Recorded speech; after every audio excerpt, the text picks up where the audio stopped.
거기 밖에 프린트하고 교재하고 있거든요. 받아오세요. 프린트 2종류, 교재 하나.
다시 여기 독서 교재 프린트 2종류 다 받았어요? 네. 이제 그 문 닫아 주실래요? 문 닫아도 될 것 같죠?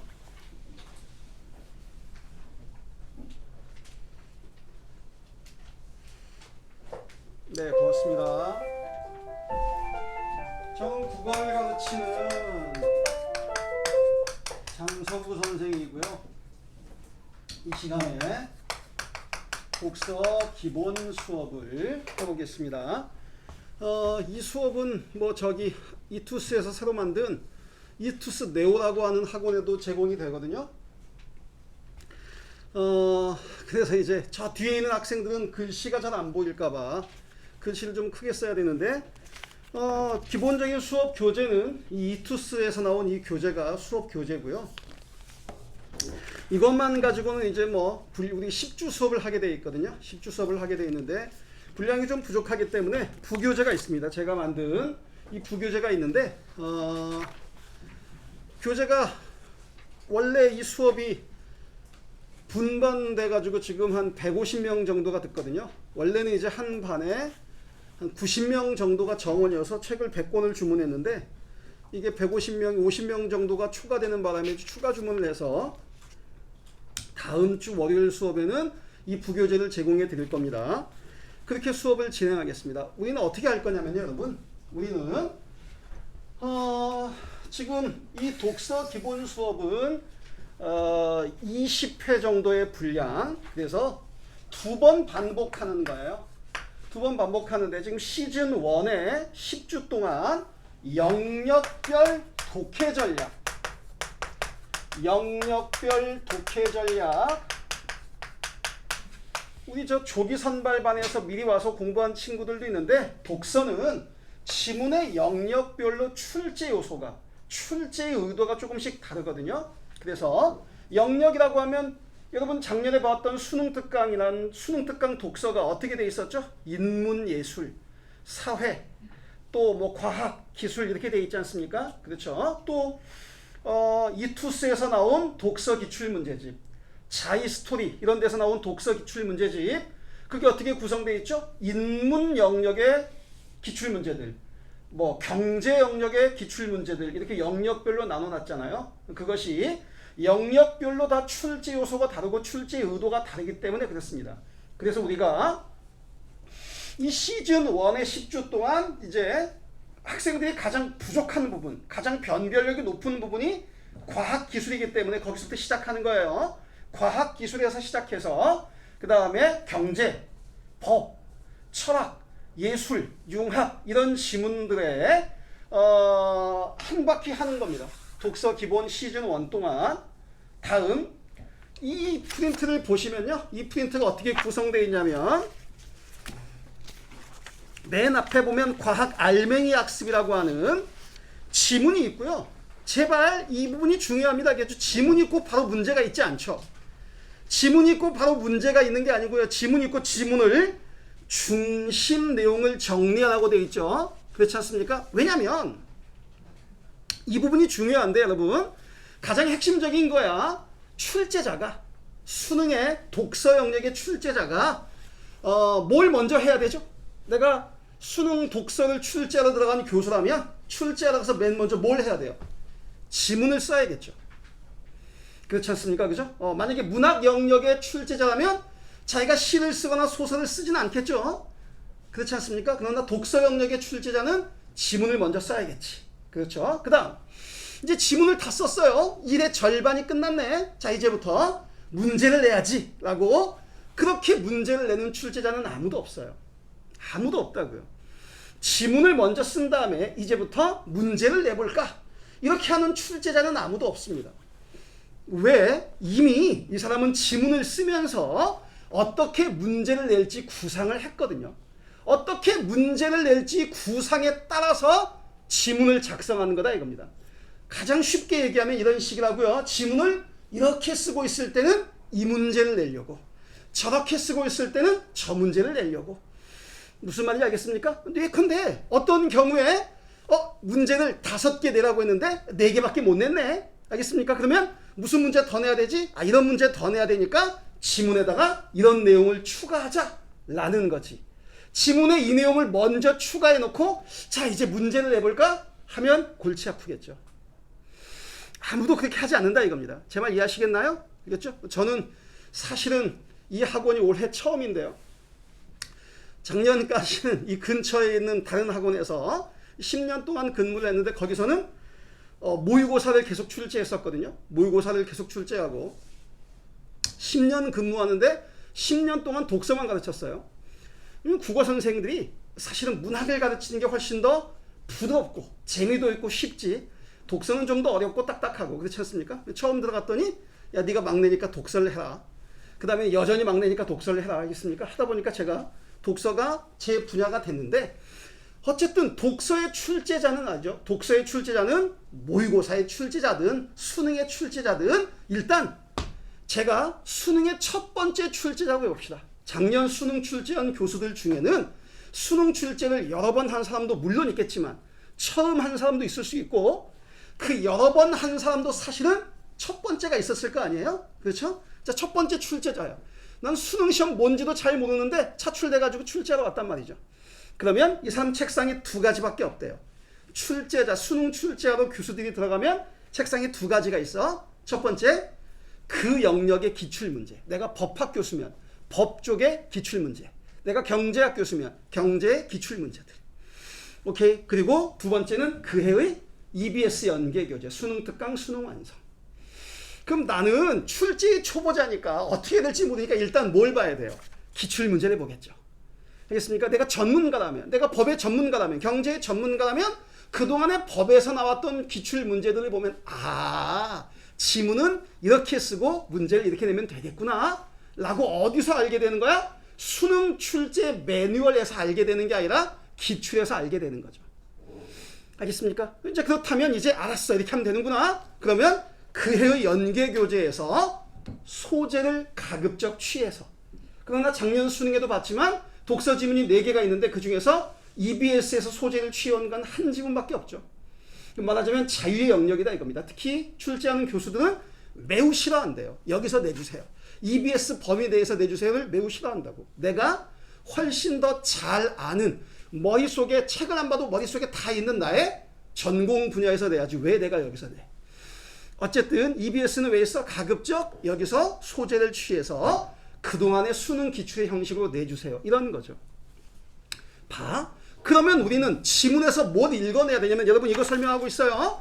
여기에 지문의 중심 내용이라는 데다가 지문의 내용을 요약해달라는 게 아닙니다. 아니라고요? 안 해야 되는 거. 지문의 내용을 단순히 요약하는 것만 가지고는 안 돼요. 왜냐하면 그걸 하지 말라는 이유는 뭐냐면, 학생들은 지문과 문제를 동떨어지게 본다고. 지문은 지문이고 문제는 문제야. 아니라고요. 지문을 쓸 때 이미 문제에 대한 구상이 끝났다고. 그럼 우리는 어떻게 돼야 되지? 지문을 읽으면서 어떤 문제를 쓰려고, 어떤 문제를 내려고 이렇게 하고 있구나를 알아야 된단 말이죠. 알겠습니까? 제일 핵심적인 건 뭐냐면 지문과 문제, 선지를 연결해서 이해하는 거예요. 알겠죠? 가장 간단하게 얘기하면 이 지문의 중심 내용이라는 데는 뭘 써보는 거냐면, 지문이 이런 내용이니 이런 문제가 나올 수밖에 없겠구나, 이걸 써보라는 거예요. 참 아시겠습니까? 그걸 다르게 줄이면 오른쪽에 뭐가 있죠? 이 글의 중심 화제나 주제는 무엇인가? 이 글의 특징은 무엇인가? 이 글은 어떤 유형, 이거 보고 있어요 여러분. 얘를 보고 있어요. 보이시나요? 이 글의 오른쪽 페이지 보고 있어. 이 글의 유형은, 이 글의 구성은 어떤 것인가? 궁극적으로 알고 싶은 건 이거죠. 이 글은 어떤 출제 요소를 가지고 있는가? 알겠습니까? 자, 그러면 처음에는 대부분 실패하겠죠? 모르니까, 그지? 그러면 이제 뭐가 알려주냐면 문제와 선지가 알려주는 거야. 다시 말해서 여러분, 문제와 선지의 역할이라는 건요, 너를 테스트하는 데 있지 않아. 여러분은 문제를 자꾸 풀면 실력이 는다고 잘못 알고 있어요. 그렇지 않습니다. 다시, 문제를 자꾸 풀면 실력이 는다고요? 그렇지 않습니다. 왜냐하면 그래서 수능에서 실패하는 거거든요. 뭘 알아야 되냐면 출제자의 의도를 알아야 되는 거죠. 지문에 담겨있는 출제자의 의도, 이걸 알아야 되는 거지 문제만 자꾸 푼 결과 실패하는 거란 말이죠. 알겠나요? 다시, 문제와 선지는 뭐냐면 풀어야 되는 대상이 아니야. 우리가 지금 하고 있는 걸 뭐라고 하냐면 기출 분석이라고 하죠. 기출 분석 단계에서 문제와 선지는 뭐냐면, 지문이 이렇게 생겼을 때는 이런 걸 묻는구나. 거꾸로 이런 걸 묻기 위해서 지문에 그런 내용이 나왔구나라고 지문과 문제를 연결하는 거예요. 알겠습니까? 다시, 여러분한테 이 문제와 선지는 뭘 알려주냐면 이 빈칸을 거꾸로 채울 수 있도록 알려줘요. 지문에 이런 내용이 나왔으니 이 문제가 나올 것이다가 아직 되기 전까지는 이 문제를 내기 위해서 지문에 저런 내용이 있었던 거구나, 거꾸로 공부하는 겁니다. 그게 지문과 문제의 연결이에요. 잘 아시겠나요? 오케이. 이렇게 해서, 자, 첫 번째 지문이 있고요. 첫 번째 지문 있습니까? 이렇게 해서 5개의 지문이 있어요. 쭉 넘겨볼까요? 이렇게 해서 5개의 지문이 있습니다. 가장 전형적인, 과학의 전형적인 걸 보여주는, 그리고 이제 12페이지에 가면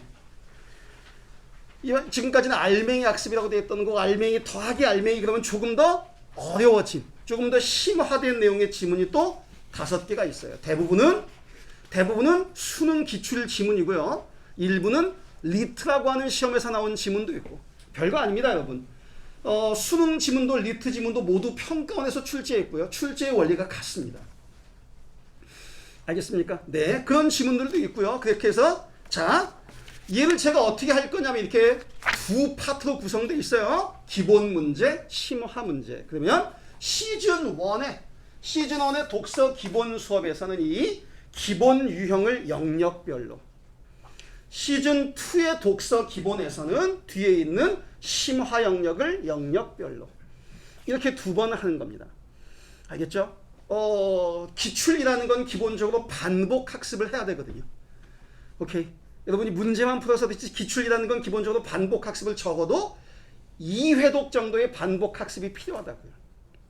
물론 시간이 없으면 1.5회독 정도 해야 됩니다. 1.5회독이란 건 뭘까요? 어려운 건 2번 하자는 거죠.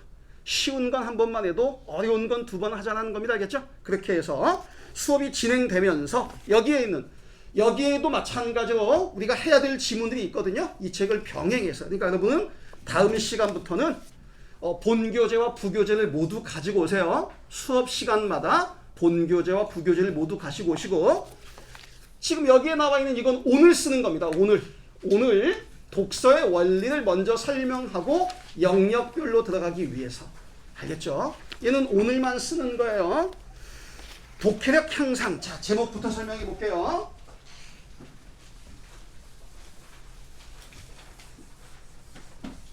지금 우리가 보고 있는 건 이렇게 생긴 거, 독서 영역 고득점을 위한 독해력 향상 학습 전략. 자, 독서 공부를 어떻게 할 것인가? 독서 영역에 어떻게 접근할 것인가?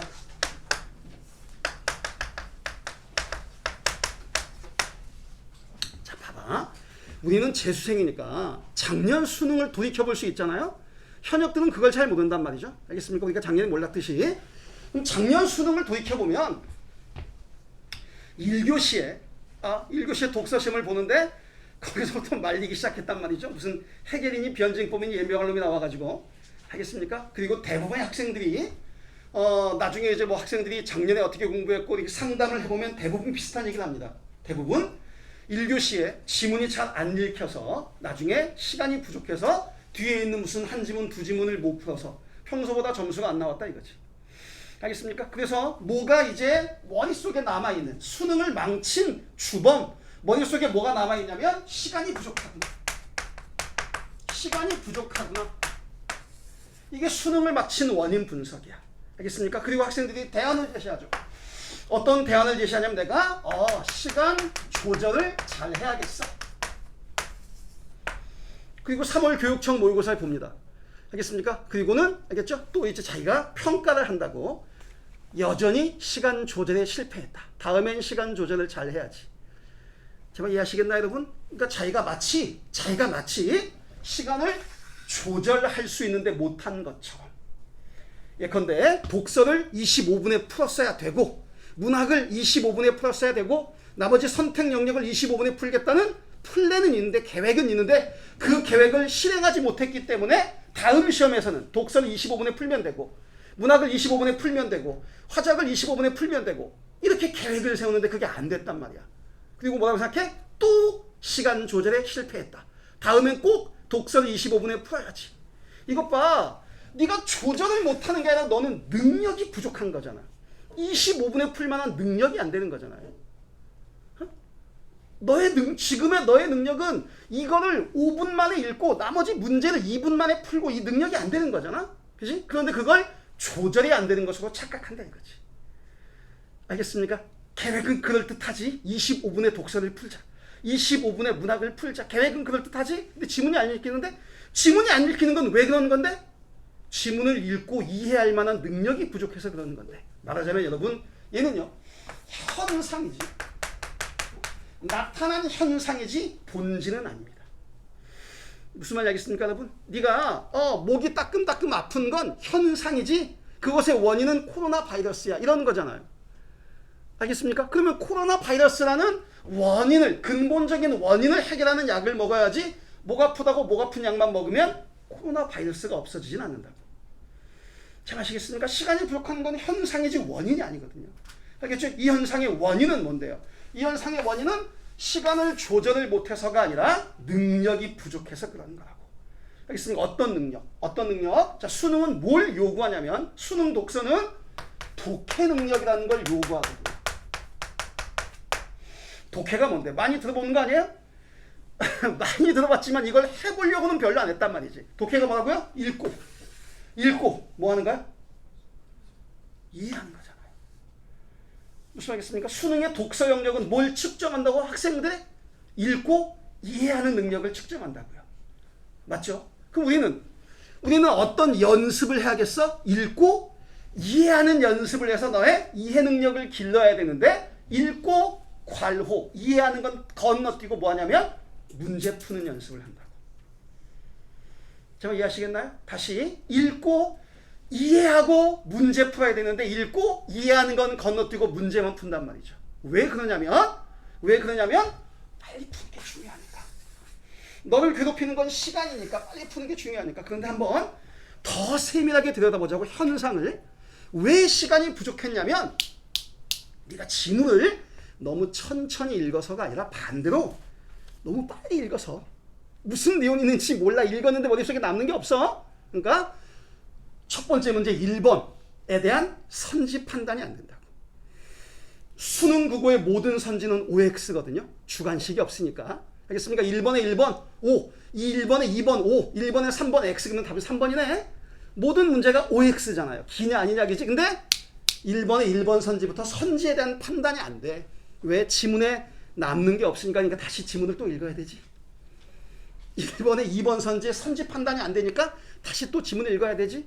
그래서 시간이 부족한 거 아니냐고.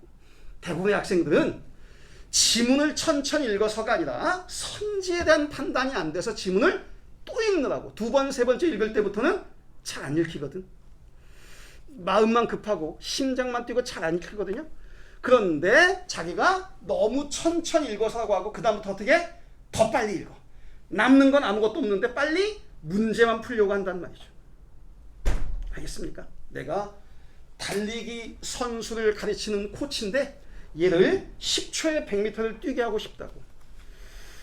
궁극적인 목적은 뭐예요? 궁극적인 목적은 우리도 정해진 시간 내에 문제를 푸는 거죠. 궁극적인 목적은 얘가 10초에 뛰는 거야. 그런다고 얘한테 자 이제부터 빨리 뛰자. 빨리 뛰는 거야. 빨리 뜁시다 라고 계속 뛰는 것만 시키면 빨라지냐고.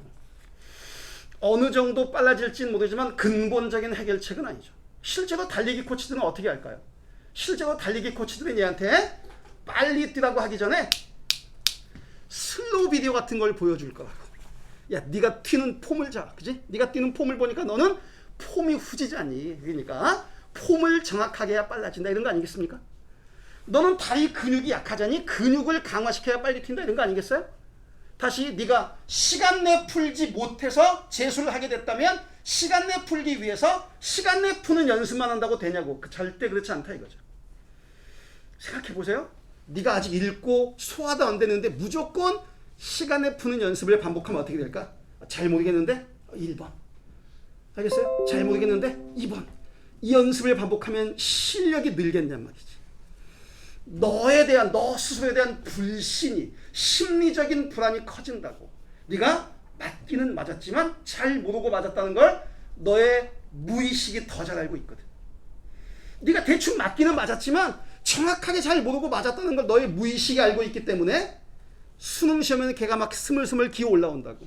너의 무의식이. 그동안은 비교적 잘 버티는데 정말 마지막까지 잘할 수 있을까? 걔가 널 망치게 하거든. 너의 무의식이. 무슨 말인지 알겠습니까, 여러분? 만약에 시간 내 시간을 정해놓고 푸는 연습을 반복하면 빨라진다면 뭐 독해 원리? 독서 학습 이런 거 아무것도 필요 없죠. 뭐만 있으면 되지. 기출문제에다가 시간 적어놓은 그런 책 있잖아요. 그래서 무슨 뭐 매산비처럼 알겠습니까? 시간 정해놓아 알겠지? 그것만 있으면 되지. 나는 약간 거기에 대해서 의심이 있는데 도대체 매산비 같은 책에 적혀있는 이 지문은 7분 30초짜리 이 지문은 6분 20초짜리 이건 그 시간은 도대체 누가 정하는 거지? 우선 출제자가 정했을까요? 제가 지난 7년 동안 종로 모의고사를 출제해봤는데 한 번도 그런 거 정하고 출제한 적은 없거든요. 수능 출제자는 그걸 정하고 출제할까요? 아니, 알겠습니까? 그 편집자가 정한 거겠지. 임의적이다 이겁니다. 절대적인 기준이 아니다 이거예요. 정말 무슨 말인지 알겠습니까? 당연히 절대적인 기준이 아니지. 그러면 전국의 국어 선생들은 다 독해의 원리고, 제가 뒤에다 무슨 독해 원리 써놨잖아요. 독해 원리고 나발이고 뭐만 있으면 되냐면 스톱워치만 있으면 되겠네. 들어가서 뭐 할 거니까, 시간 내 푸는 연습 시킬 거니까. 자, 7분 30초 지문입니다. 시작. 빨리 좀 해. 선생님 이거 틀렸어요. 지문 잘 봐. 알겠어요? 말하자면 저는 나름대로 그런 국어 선생이 되지 않기 위해서 그냥 지문에 다 있으니까 지문을 잘 봐. 알겠죠? 시간 내 풀어 빨리. 이렇게만 독촉한다고 되는 게 아니니까. 알겠습니까? 어떻게 하면 빨리 읽을 수 있는가? 거기에 대한 답은 뭐냐면 지문을 읽으면서 이 지문의 이 내용은 이 문제를 위해서인 거야 라고 읽으면서 푸는 거예요. 왜냐하면 여러분 모의고사 볼 때 저도 모의고사 보고 있고요. 여러분 수능 볼 때 저도 보고 있었단 말이죠. 시차는 좀 있지만 알겠어요. 1교시가 끝난 다음에 보게 되니까 어쨌든 저도 문제를 풀지 않습니까? 오케이? 문제를 풀면서 제가 뭐 하죠? 저도 답을 맞춰야 될 거 아니에요. 그죠? 근데 대부분의 경우에 지문을 읽으면서 이 문제가 나올 수밖에 없고 이렇게 오답을 구성했을 거야라고 보인단 말이죠. 지문이 이렇게 구성되어 있으니까 이런 문제가 나왔을 수밖에 없을 것이고 오답은 A인데 B라고 했을 거야. 알겠습니까? 라고 지문을 읽으면 그게 보인단 말이죠. 그렇게 만드는 거야. 학생들을 그렇게 만들면 독서를 빨리 할 수 있다 이겁니다. 자, 이해하시겠습니까? 자, 그래서 설득을 하는 거야. 공부 방법에 대해서. 자, 그래서 우리가 해야 될 것과 하지 않아야 될 걸 구분하고 시작해보죠. 우리가 절대 하지 않아야 될 것, 하지 않아야 하는 공부 방법, 해야 하는 방법. 우리가 절대 하지 않아야 될 거, 알겠습니까? 첫 번째는 뭐냐면 문제풀이 중심의 학습이요. 그럼 뭘 하라고요? 지문과 문제. 왜 문제에서 그치지 않냐면 어떤 문제는 다음 주 읽어내는 거와 일치하는 것은 그게 국어의 기본 문제잖아요. 그 문제를 안다고 해서 무슨 도움이 됩니까? 아니잖아, 그치? 그 문제가 나와 있다는 우리도 알고 있죠, 그치? 거기 어떤 선지가 나올 것인가. 알겠습니까? 제발 이걸 하는 거야. 뭐 하죠? 이 두 가지를 지문과 이걸 연결하는 거예요. 이런 학습법들이 있어. 알겠습니까? 지문의 구조, 지문 독해 안 중요한 게 아닙니다. 지문의 구조, 지문의 독해 중요하다고 알겠죠? 하지만 그건 절반이죠. 왜 절반이지? 그 지문을 독해해서 지문의 구조를 분석해서 뭐 할 건데? 문제를 풀 거 아니에요. 오케이? 그러니까 지문과 동떨어진 이런 책 있어. 얘처럼 비슷하게 생겼는데 지문 있고 빈 칸 있어. 그냥 뭐라는 거야? 요약하라는 거야. 그럼 절반에 불과하다고. 문제가 있어야지 공부가 되지. 이 지문에서 어떤 문제가 나왔는지를, 이 지문은 어떤 선지를 만들려는 지문인지를 알아야지 공부가 되지. 지문만 본다고 절대 공부가 되지 않는다고요. 알겠습니까? 핵심은 여러분 뭐예요? 핵심은 이것에 연결해 있어요. 정말 중요한 포인트죠. 두 번째는요. 뭘 하면 안 되냐면 시간 조절을 위한 빠른 읽기. 알겠죠? 무조건 빨리만 읽지 절대 되지 않아. 뭘 해야 되냐면 지문에서 출제자의 의도 파악. 출제자가 지금 지문에서 뭘 하려고 하고 있어. 무슨 문제를 내려고 하고 있어. 되게 단순하거든요. 어려워 보이는 말이지만 되게 단순하거든요. 봐봐. 여러분도 어느 정도 공부를 했으니까 과학 지문에서 가장 많이 나오는 선지는 뭐야? 그런 거 공부해봤어요? 그런 거 분석해봤냐고. 과학 지문에서 가장 많이 나오는 선지는 나중에 가서 공부해봐야 뭐냐면 증가한다, 감소한다, 더 크다, 더 작다, 뭐뭐 할수록 커진다, 뭐뭐 할수록 작아진다, 이런 선지예요. 증가 감소 관계, 비례 관계, 크기 비교, 그게 역대 수능의 과학에서 가장 많이 나오는 거야. 근데 재미있는 건 비슷하게 경제 지문에서도 그게 가장 많이 나와요. 뭐 이런 거란 말이죠. 그게 선지 분석의 출제자 의도 분석.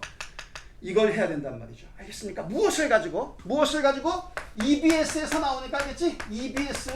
제가 절대 EBS를 보지 말라고 안 했어요. 이것만 봐서는 안 된다는 거죠. 이것만 봐서는 안 돼요. 알겠습니까? 우리한테 더 중요한 건 제가 늘 이렇게 얘기하거든요. 얘는 있잖니? 얘는 EBS 독서는 짝퉁이에요. 짝퉁이라고. 뭐가 진퉁인데 뭐가 진짜인데? 기출이요. 그렇지 않습니까? 내가 EBS 필자야. 내가 EBS 필자면 어떻게 지문을 쓰고 문제를 내면 잘했다고 평가받습니까? 수능과 비슷하게. 맞죠? 어떻게 하면 내가 잘려요? 수능은 이런 지문 없는데? 수능은 이런 유형의 지문 없는데? 수능은 이런 거 묻지 않는데 그런 거 내면 잘리죠. 오케이. 그러니까 뭐가 먼저라고? 기출이 가장 중요하죠. 알겠습니까? 기출. 그래서 우리가 시즌 1, 시즌 2까지 기출을 공부하는 거야. 그럼 이제 개념 학습이 끝난 거예요. 원리 학습이 끝난 거야. 그러면 그때 이제 이걸 내가 배운 걸 새로운 지문, 기출은 2번, 3번 봤으니까 새로운 비슷한 지문에도 내가 그 배운 원리를 적용할 수 있을까? 이걸 연습할 때 가장 좋은 게 EBS죠. 왜냐면 제가 짝퉁 중에서 제일 좋은 짝퉁이거든. 오케이. 제가 짝퉁 중에서 제일 좋은 짝퉁이라고요.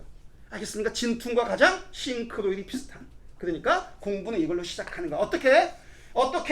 영역별로요. 아까 제가 얘기했죠? 과학만 모아서 공부하는 거. 한 놈만 패는 거라고.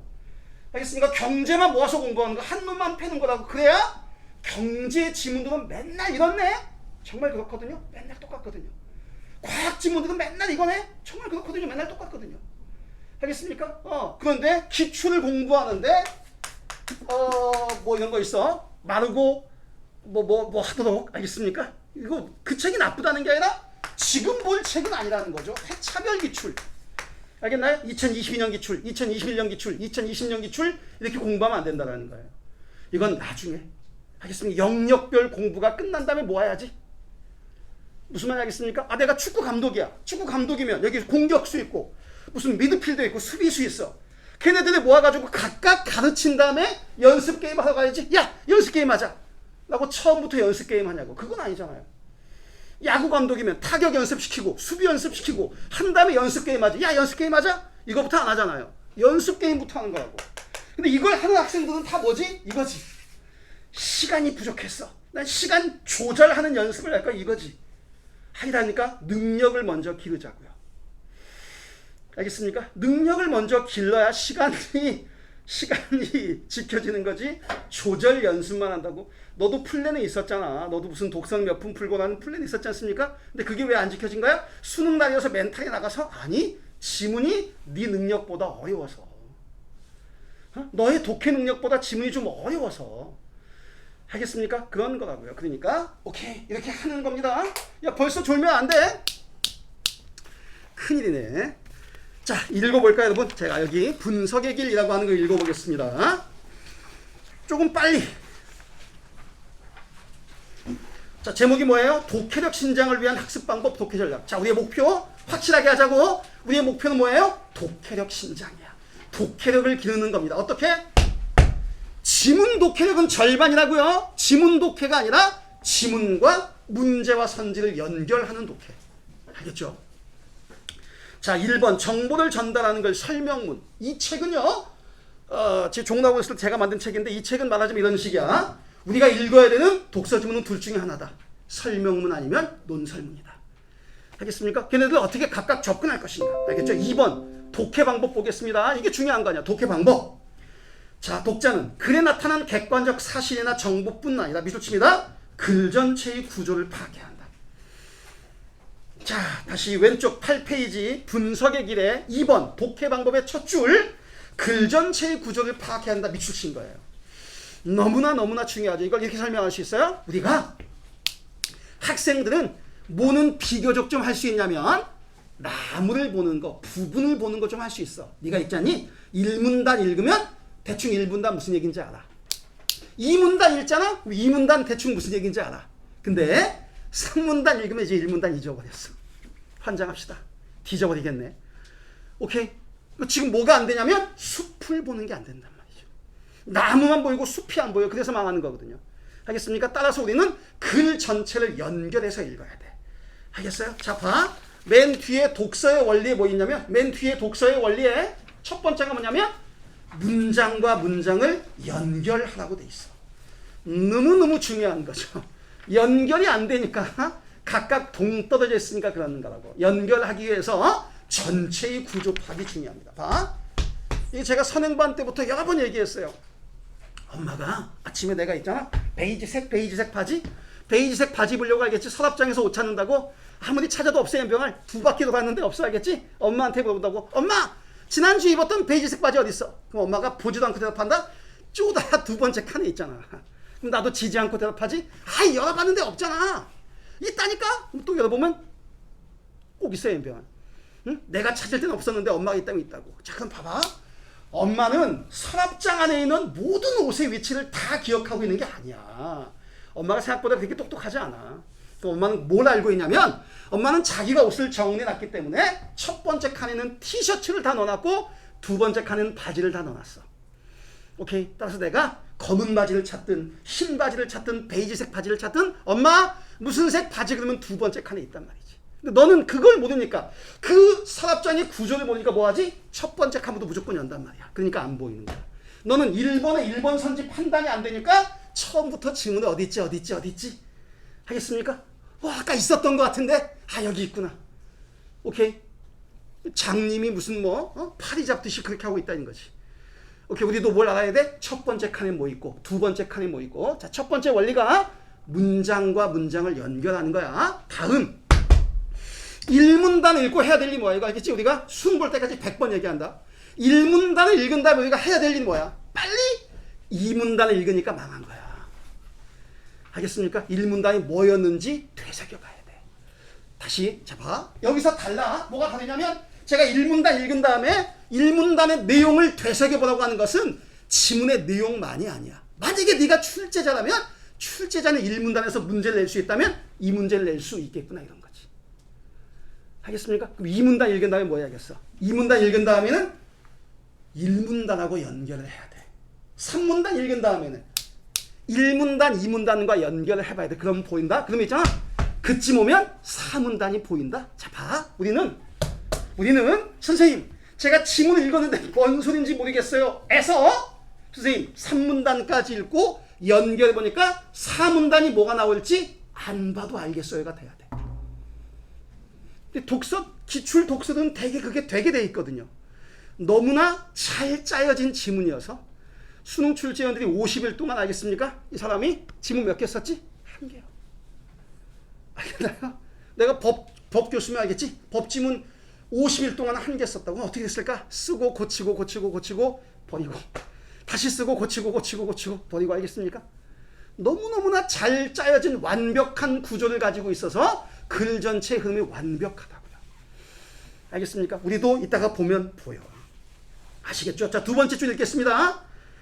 글 속에 담긴 객관적 사실이나 정보는 밑줄 쳐요. 글 전체 또는 다른 부분의 관련 속에서 파악하는 겁니다. 오케이. 자, 거기에 지문이 있어요, 여러분. 자, 지문을 보고 제가 설명해 볼게요. 오케이. 자, 첫 번째 문장. 우리나라의 남해안 일대에서 중생대 백악기에 살았던 공룡의 발자국 화석이 1만 개 이상 발견되었다. 한 번만 더 읽을게요. 우리나라의 남해안 일대에서 중생대 백악기에 살았던 공룡 발자국 화석이 1만 개 이상 발견되었다. 그럼 봐. 한 문장인데 지금 키워드, 정보가 많아. 첫 번째 뭐 있어? 우리나라의 어디야? 남해안이야. 언제적에? 중생대 백악기야. 그때 공룡의 무엇이? 몸통뼈? 꼬리뼈? 아니 발자국 화석이 몇 개? 10,000개가 발견되었대요. 여러분 첫 번째 문장에서 키워드 이런 것들이 많은데, 정보량이 많은데 그 중에서 뭐가 중요합니까? 뭐가 중요해 보여? 뭐가 중요해 보이나요? 제 대답은 뭐죠? 몰라요. 이것 봐. 제가 키가 커요, 작아요? 제가 잘생겼어요, 못생겼어요? 아, 그건 아니야, 연병. 알겠습니까? 자, 봐. 내가 우리 형보다 키가 작아요. 오케이? 근데 내가 우리 딸보다는 키가 커. 자, 내가 우리 딸 옆에 있으면 키가 크겠지? 제가 키가 커요, 작아요? 커요, 알겠죠? 우리 형 옆에 있으면 키가 커요, 작아요? 작아요. 무슨 얘기죠? 상대적이라는 겁니다. 대부분의 진리는 상대적이에요. 알겠습니까? 제가 잘생겼어요, 못생겼어요? 알겠지? 원빈보다는 못생겼지만 옥동자보다는 잘생겼겠지. 그건 또 아닌가, 연병? 알겠어요? 내가 누구 옆에 있냐에 따라 다르지. 선생님, 우리 엄마는 항상 저보고 예쁘다고 하는데요. 알겠죠? 엄마 사기치는 겁니다. 알겠습니까? 엄마도 다 보는 눈이 있어요. 오케이? 상대적이라고.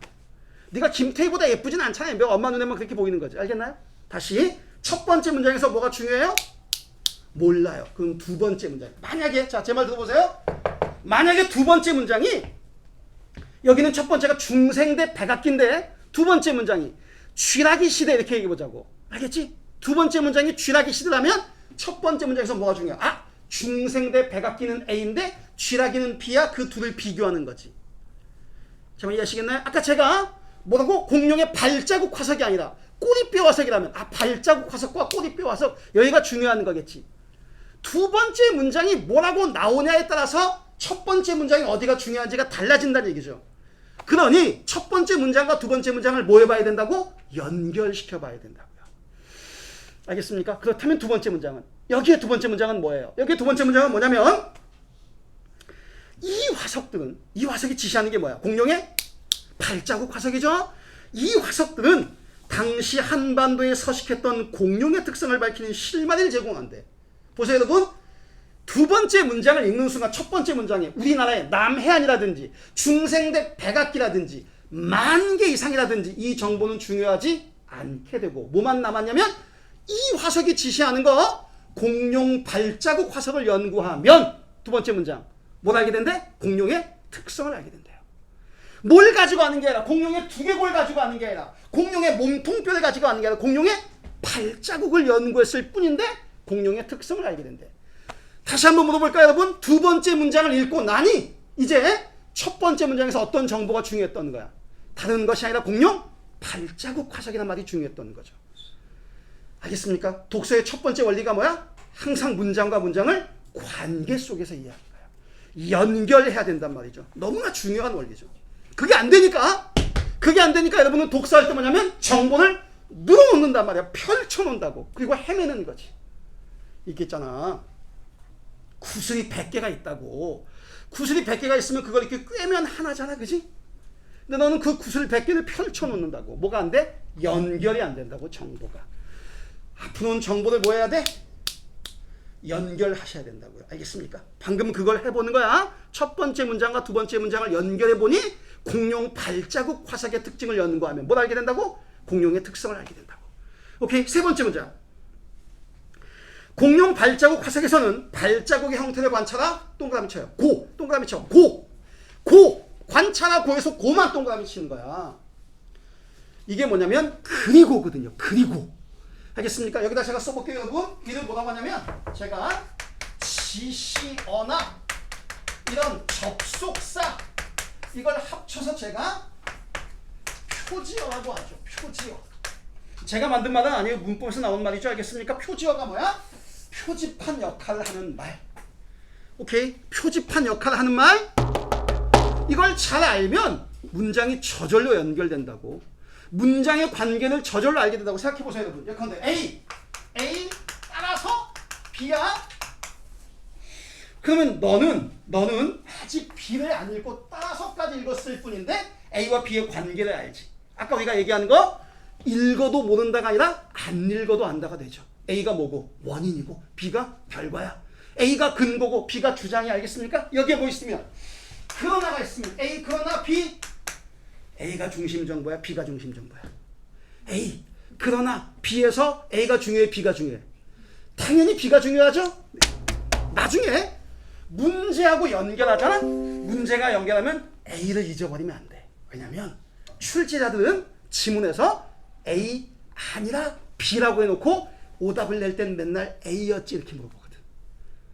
그런 걸 이해하는 거야. 그게 지문과 문제를 연결하는 거거든.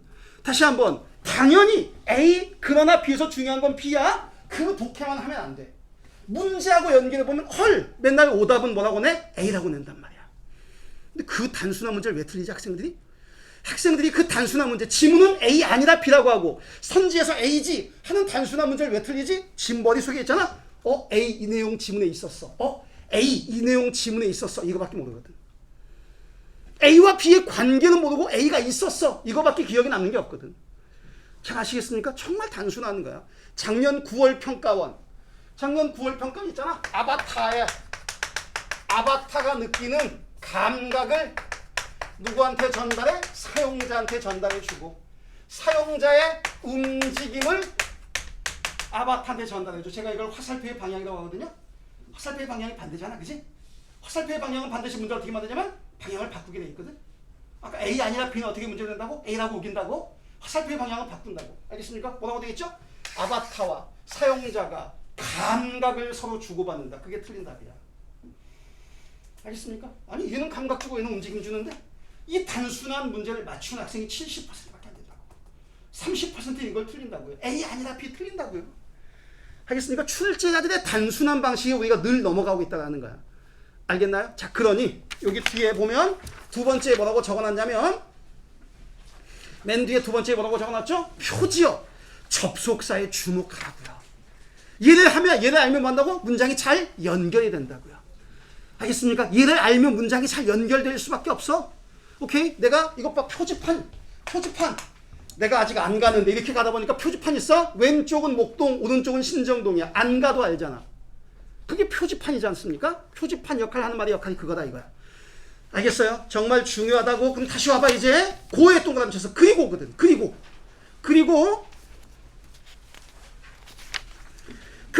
자 발자국 형태를 관찰하고 고 발자국의 길이와 폭 쉼표 부폭거리를 측정합니다. 이게 뭐 하는 애야? 세 번째 문장. 이게 뭐 하는 애야? 공룡 발자국을 연구하는 건 이 세 가지를 하는 거야. 됐나요? 오케이. 그럼 이제 세 가지니까 동그라미 1번, 2번, 3번 붙여줘. 네 지문에다 붙여줘. 동그라미 1번 발자국의 형태를 관찰하는 거. 동그라미 2번 길이와 폭을 측정하는 거. 3번 부폭거리 측정하는 거. 됐나요? 네가 뭘 알아야 되냐면 지금 여기서는 첫 번째 문장 뭐가 남았지? 공룡 발자국 화석이 남았지? 두 번째 문장 그걸 연구하면 뭘 알게 된다고? 공룡의 특성을 알게 된다고. 세 번째 문장 첫 번째 문장에 대한 부연 설명이야. 공룡 발자국 연구한다 그랬잖아? 그럼 뭘 연구하는 거야? 1번, 2번, 3번을 연구하는 거야. 제가 이해하시겠나요? 제가 여기다 해볼게요. 제가 여기다 첫 번째 문장과 두 번째 문장을 연결할게요. 여기 좀 보세요 여러분. 첫 번째 문장과 두 번째 문장을 제가 연결하면 공룡 발자국 화석을 연구하면 두 번째 문장 공룡의 특성 알게 된다. 그렇죠? 공룡의 특성 됐나요? 두 문장 연결했지. 세 번째 문장은 여기야. 공룡 발자국 화석을 연구한다는 건 첫 번째 발자국의 형태를 관찰하고 문장 이렇게 시작하잖아. 공룡 발자국 화석 연구에서는 발자국의 형태를 관찰하고 발자국의 길이와 폭을 측정하고 세 번째 부폭거리를 측정한다라는 거지. 네 번째 문장이 뭐 나와야 돼? 이걸 통해서 이걸 안다고 했는데 이건 이 세 가지야. 그럼 이렇게 알게 되는 건 여기 나와야겠지. 그게 연결이란 말이야. 여기에 이게 나올 거라고 우리가 연결해서 알게 된 거지. 마지막 문장 읽어보고 확인해볼까요? 마지막 문장 읽어보고 확인해보죠. 밑줄 쳐. 이렇게 수집한 정보. 제발 이거 지시어야. 이렇게 수집한 정보. 이게 뭔데? 몇 가지니? 이렇게 수집한 정보가 몇 가지예요? 세 가지잖아. 뭔데 이거잖아. 1번, 2번, 3. 세 가지죠. 이렇게 적자.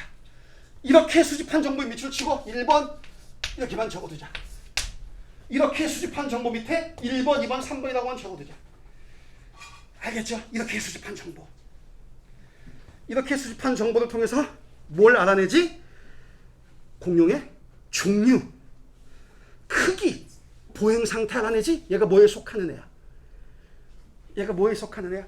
여기서 그래서 공룡의 종류와 크기와 보행 상태는 뭐에 해당하는 애지? 공룡의 특성에 해당하는 거잖아. 제 말 맞나요? 그렇게 네 문장이 완벽하게 연결이 된 거야. 여기다 쓰죠 여러분. 이번에는 아까가 1, 2, 3이니까 이번에는 A, B, C 하자. A, B, C. A. 공룡의 종류를 알아내고 두 번째 뭘 알아내고 크기를 알아내고 세 번째 뭘 알아낸대? 보행 상태를 알아낸대. 자 봐. 1문단이 이렇게 정리가 되는 거야. 알겠습니까? 1문단 이렇게 정리가 되는 거야. 자, 1문단 4개 문장인데 4개 문장이 각각 2개씩 관계를 맺고 있지. 뭐 하면 공룡 발자국 화석을 연구하면 공룡의 특성을 알게 된대. 그때 공룡 발자국 화석을 연구한다는 건 뭐 한다는 거야? 이 세 가지를 알게 되는 게 공룡 발자국 연구야. 그렇게 되면 이 세 가지 뭘 알게 돼? 공룡의 특성을 알게 된다. 잘 이해하시겠나요? 그러면 봐. 2문단부터 뭐 나오냐면 2문단에 일단 동그라미 쳐. 우선. 2문단에 동그라미 쳐요. 우선. 얘도 여기야 표지어야. 얘 우리한테 되게 도움이 되는 표지어야. 우선이 무슨 뜻이지? 첫째란 뜻이야. 맞지? 그럼 그 다음에 이제 봐봐. 독서라는 게 이렇게 하면서 망하는 거야. 독서라는 게 이렇게 하면서 이게 지문이라고 하자. 지문 열심히 읽어. 열심히 이렇게 망하는 거야. 왜? 머릿속에 남는 게 없거든. 알겠지? 지문은 어떻게 읽냐면 지문은 알겠습니까? 위아래 위 아래 읽는 거야. 왔다 갔다 해야 된다고. 뭐 하려고? 연결하려고. 알겠습니까? 다시 지문은 이렇게 읽으면 연결하고 이렇게 읽으면 연결하고. 알겠습니까? 이렇게 읽어야 되는 거야. 아시겠죠? 자, 그러면 봐봐. 어떤 때는 가속 페달 밟고 왕 나가고, 어떤 때는 후진도 했다가, 어떤 때는 빨리 갔다가 어떤 때는 천천히 갔다가 하는 거라고. 오케이? 자, 우선에서는 뭐냐면 제 얘기 들어보세요. 우선은 첫째라는 뜻이거든요. 그 다음에 뭐 나와야 돼? 제일 자주 나온 말, 우선 다음에 제일 많이 나온 다음으로. 알겠어요? 점프해봐. 그 다음 단락으로 미리 점프하는 거야. 그 다음 단락으로 미리 점프하는 거 잘해야 돼. 자, 점프해 봅시다. 거기 뭐 있어요? 있어요? 뭐 있습니까? 다음으로 동그라미 쳐. 무슨 뜻이야? 둘째란 뜻이야. 그럼 네가 마음속에 이렇게 한다? 수능 시험장에서 선생님이 우선 나오면 점프를 안 했어. 점프하니 다음으로 아싸! 알겠지? 해볼 수 있다는 생각이 드는 게 중요한 거야. 우리 수업의 궁극적인 목적은 뭐냐면, 우리 수업의 궁극적인 목적은 기출의 유형별로 연습을 시켜서 수능 시험장 가서 여러분이 만나게 되는 지문의 내용은 처음 보는 거야. 그게 EBS에서 봤던 것도 마찬가지야. 알겠지? EBS에서 봤던 지문이 아는 건 줄 알았더니 아니네 연병아 이렇게 된다고. 알겠지? 그런데 그걸 가르치는 게 아니라 이런 유형의 지문은, 이런 패턴의 지문은 네가 해봤던 거야. 그럼 이 유형에서는 이 문제가 나올 수밖에 없어. 저 유형에서는 저 문제가 나올 수밖에 없어. 네가 알게 하는 거지. 그게 영역별 학습의 목적이야. 무슨 말인지 알겠어요? 이렇게 생겼으면 이 문제가 나올 수밖에 없다는 걸 알게 하는 거라고. 오케이? 자, 다시. 그러면 네가 해볼 수 있다는 생각이 든단 말이야. 읽어도 모른다가 아니라 이 패턴이면 그 다음에 뭐 나올 수밖에 없는데 라고 안 읽어도 알게 만드는 게 목적이라고. 우선의 동그라미 치가 뭐 있어? 그 다음에 점프하니까 다음으로 있지? 또 점프하자. 또 점프는 뭐 있어야 돼? 또 한이 있네. 그지? 이게 무슨 뜻이야 말하자면 셋째. 그럼 그때쯤 마지막 단락에 뭐 있으면 제일 좋으냐면, 마지막 단락에 결국 따라서 이처럼 있으면 좋겠지? 없네? 일단 거기까지 하자고. 자, 이제 네가 뭐 하는 거냐면, 너는 지문이 일단은 이렇게 생겼다는 걸 알게 된 거야. 지문이 일단은 첫째, 둘째, 셋째. 알겠습니까? 얘네들이 대등한 관계를 알았잖아요. 첫째, 둘째, 셋째니까. 그치? 마지막 단락의 포지션이면 모르는 거지. 아마도 마지막 단락은 이렇게 끝나지 않겠는가라고 예측을 했는데 모를 뿐이지. 알겠습니까? 오케이? 자, 다시 우선 올라왔어. 정말 중요한 포인트가 여기야. 정말 중요한 포인트가 여기야. 자, 우선 발자국의 형태로부터 공룡의 종류를 알아낸다. 이 다음에 뭘 해야 되냐면, 제발 가만히 있어봐. 발자국의 형태란 말을 내가 위에서 어디서 보지 않았나? 위에 방금 발자국의 형태란 말이 있었는데 이걸 하는 거야. 그러니까 절대 그냥 줄줄줄 읽어나가기 급한 학생은 그게 안 보여요. 알겠습니까? 자, 위에 우리 가서 찾아볼까? 위에 발자국의 형태란 말이 위에 있지 않았나? 이렇게 위아래 왔다 갔다 연결한다니까? 위에 가니까 발자국의 형태 찾았어요? 거기 뭐라고 써있니? 동그라미 1번이라고 써있겠지. 여기도 동그라미 1번이라고 적어줘. 이 문단의 발자국의 형태도 동그라미 1번이라고 적으면서 여러분이 지금 뭘 하고 있냐면 1문단과 2문단을 연결하는 중이야. 1문단과 2문단이 동떨어진 게 아니라 거기 나왔던 내용이 여기 또 나오잖아. 그게 연결되고 있단 말이지. 알겠습니까? 다시 한번 우선 발자국의 형태로부터 공룡의 종류를 알아낸대. 이제 할 수 있어? 위에 어디? 공룡의 종류란 말이 있지 않았나? 할 수 있어요? 위에 가서 찾아볼까? 위에 가서 찾으면 뭐라고 돼 있니? 공룡의 종류 A라고 돼 있을 거 아니야. 날 봐? 그러니까 첫 번째 문단에서 뭐라고 했냐면 공룡 발자국 화석을 연구하는 건 1번, 2번, 3번 연구하는 거야. 이걸 통해서 알게 되는 공룡의 특성은 A, B, C야. 그지? 근데 이 문단에 지금 이렇게 얘기하고 있잖아. 이 문단이 공룡 발자국의 형태로부터 종류를 알아낸대. 그 다음 단락에 뭐가 나왔으면 네 예상대로 가는 거겠어. 2번을 가지고 B를 알아내고, 자, 이해하시겠나요? 3번을 가지고 C를 알아내고, 그지? 이 그림하고 완전 똑같잖아. 잘 아시겠습니까? 그래서 아까는 자, 이 문단의 첫 번째 문장을 읽으면서는 위로가 받잖아. 그지? 이번에는 2번 있나? 3번 있나? B가 있나? C가 있나? 또 점프해 보는 거야. 참 아시겠어요? 해보죠 지금. 다음으로 가보자고. 다음으로 가보자. 알겠지? 3문단 다음으로 공룡 발자국의 길이가 2번 맞아요? 그걸로 알 수 있는 공룡의 크기가 B 맞습니까? 또한 가볼까요? 또한 포폭거리가 3번 맞아요? 그걸 통해 알 수 있는 보행 상태가 C 맞습니까? 제발 아시겠나요? 여러분은 이제 첫 번째 칸에 뭐 있고 두 번째 칸에 뭐 있고 세 번째 칸에 뭐 있는지 알게 된 거예요. 거기다가 디테일한 내용만 채우면 되는 거지. 제발 이해하시겠나요? 자, 여기서 우리가 알 수 있는 거 하자고. 여기서 우리가 알 수 있는 거 결론은 이거네. 1문단에서 사실은 1문단 읽을 때는 몰랐지만 1문단에서 사실은 다 알려줬지. 뭐 할 거라고? 내가 공룡의 화석 연구에서 특성하는데 화석 연구는 형태, 기와 폭이고, 그지? 그걸 통해 알게 특성은 이거네. 사실은 이제 우리는 공부하는 거라니까 읽고 문제만 풀려고 하지 말고 1문단에서 다 알려줬네? 그런데 수능 출제 지문들의 대략 한 70% 정도는 이따위야. 첫 번째 단락에서 다 알려줘요. 자기가 뭘 할지 첫 번째 단락에서 다 알려줘. 알겠습니까? 그래서 여기다가 세 번째 적어놨어. 뒤에 독해의 원리 세 번째. 첫 단락을 잘 읽으면 된다. 알겠습니까? 사랑은 첫 사랑이 중요하지 않나? 어쨌든 만남도 첫 만남이 중요하고 인상도 첫 인상이 중요하고 단락도 첫 단락이 중요하다고. 알겠어요? 알겠습니까? 첫 단락에서 뭐 알려줘? 앞으로 내가 뭐 얘기할지 대략 알려준다고. 오케이. 그럼 우리가 봐봐. 만약에 정말 그렇다면 우리는 뭘 하고 싶은데 읽어도 무슨 소리인지 모르겠네. 안 하고 안 읽어도 알겠네. 이걸 하고 싶은데 첫 단락을 잘 읽으면 이게 잘 되겠지 라고 생각할 수 있어요. 알겠습니까? 그러니까 첫 단락을 제발 빨리 읽고 그 다음 단락 읽으려고 하지 말라고. 아시겠어요? 오케이. 자, 그럼 이제 이 문단 가서 차근차근 알아봅시다. 디테일한 정보는 어떻게 캐치할 것인가. 디테일한 정보. 우선 공룡 발자국의 형태로부터 공룡의 종류를 나눕니다. 남해안 일대에서 발견된 공룡 발자국은 밑줄 쳐요. 초식 공룡인 용각류와 조각류, 육식 공룡인 수각류의 것으로 대별된다. 이 문단의 두 번째 문장 읽은 거야.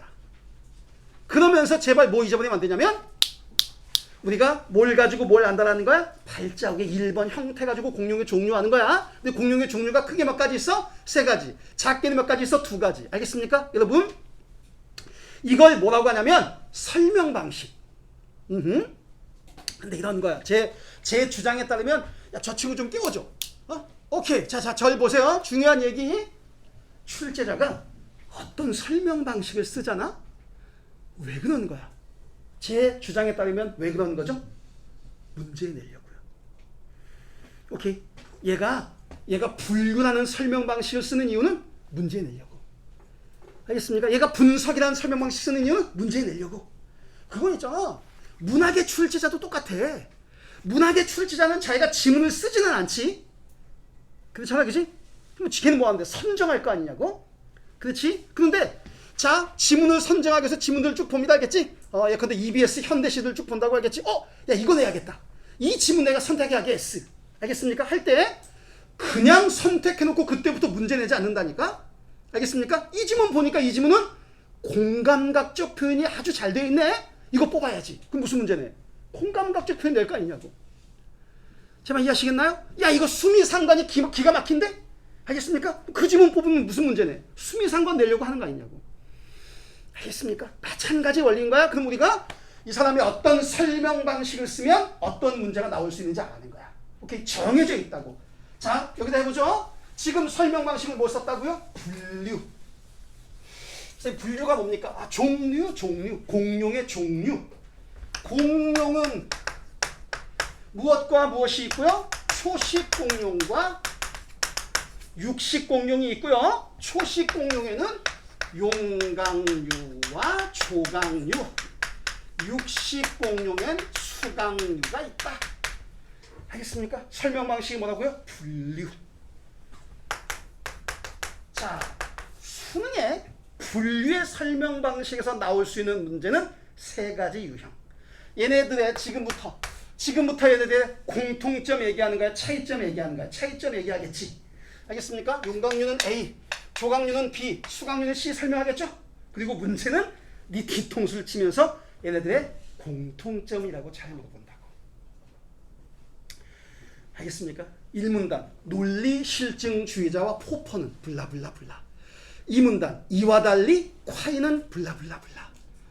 알겠어요? 그 세트의 첫 번째 문제가 뭐였지? 논리실증주의자와 포퍼, 콰인이 모두 아니오라고 대답할 질문. 이렇게 생겼어요.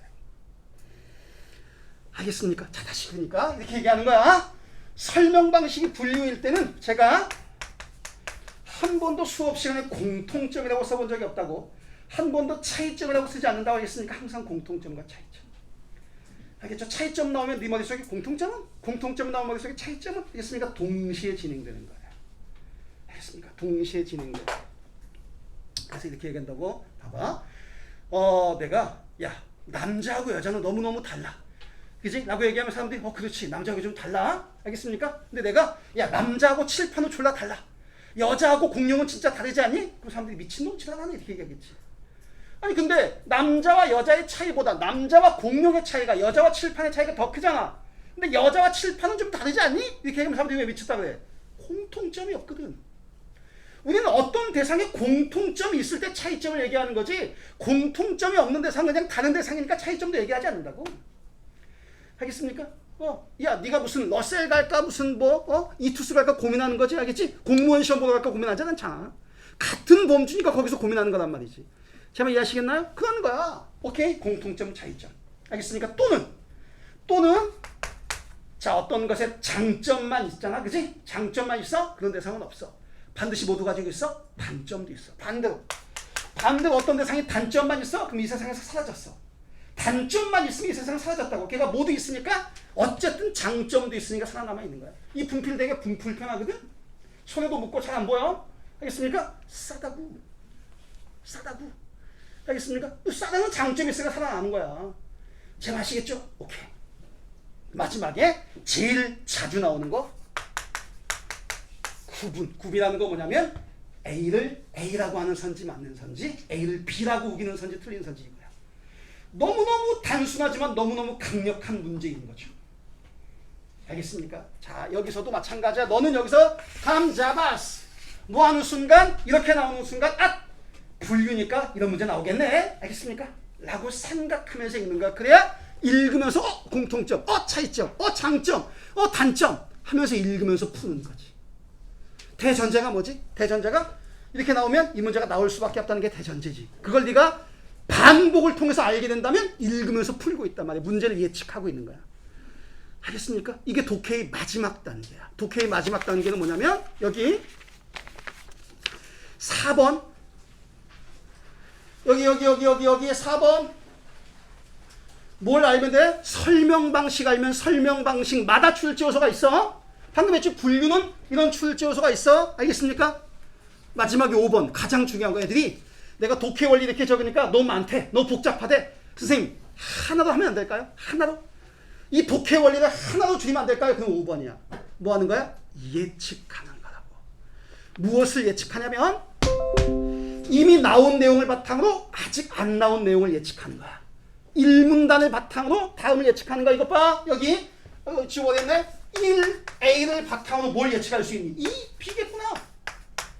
맞지? 3C겠구나. 이걸 예측할 수 있는 거 아니냐 이거지. 그러나 미안하지만 그건 절반이라니까. 네가 지문의 내용을 아는 건 절반이라고. 지문이 절대 전부가 아니야. 뭐하고 연결하고? 문제 3지.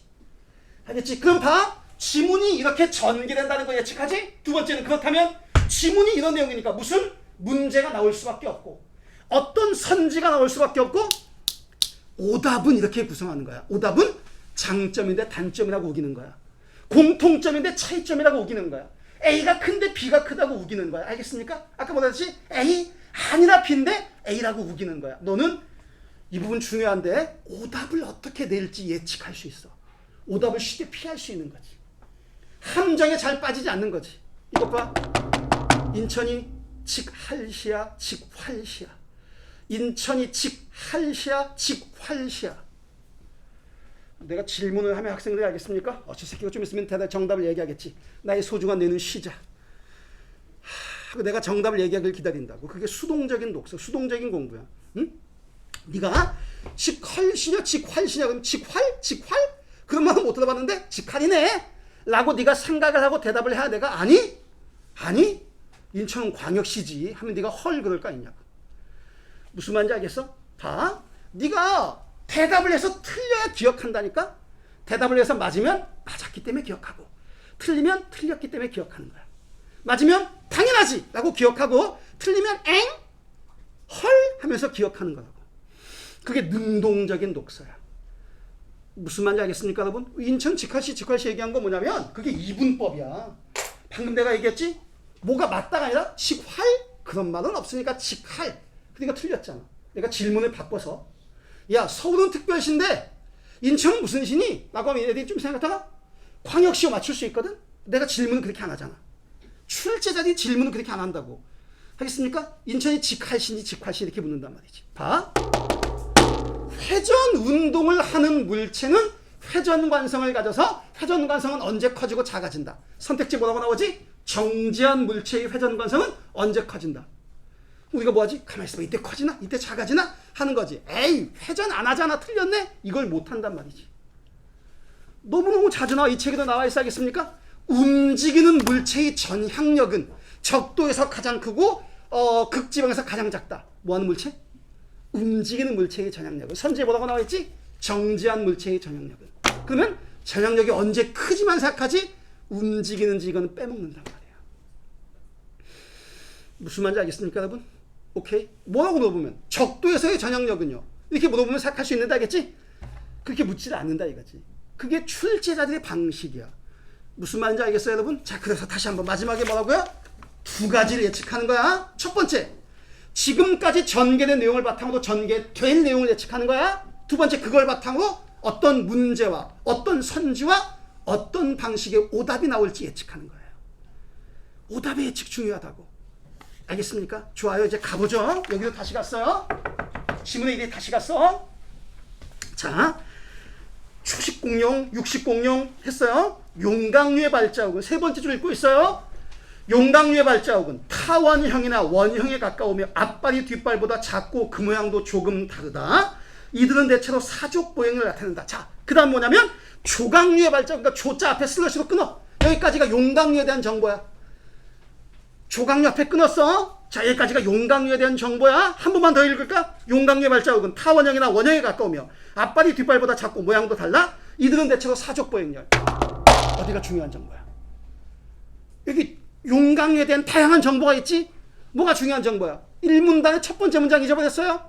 1문단의 첫 번째 문장 읽고 제가 어디가 중요한 거야? 그랬더니 정답이 뭐였지? 몰라요. 맞지? 두 번째 문장 읽고 연결해서 아는 거잖아.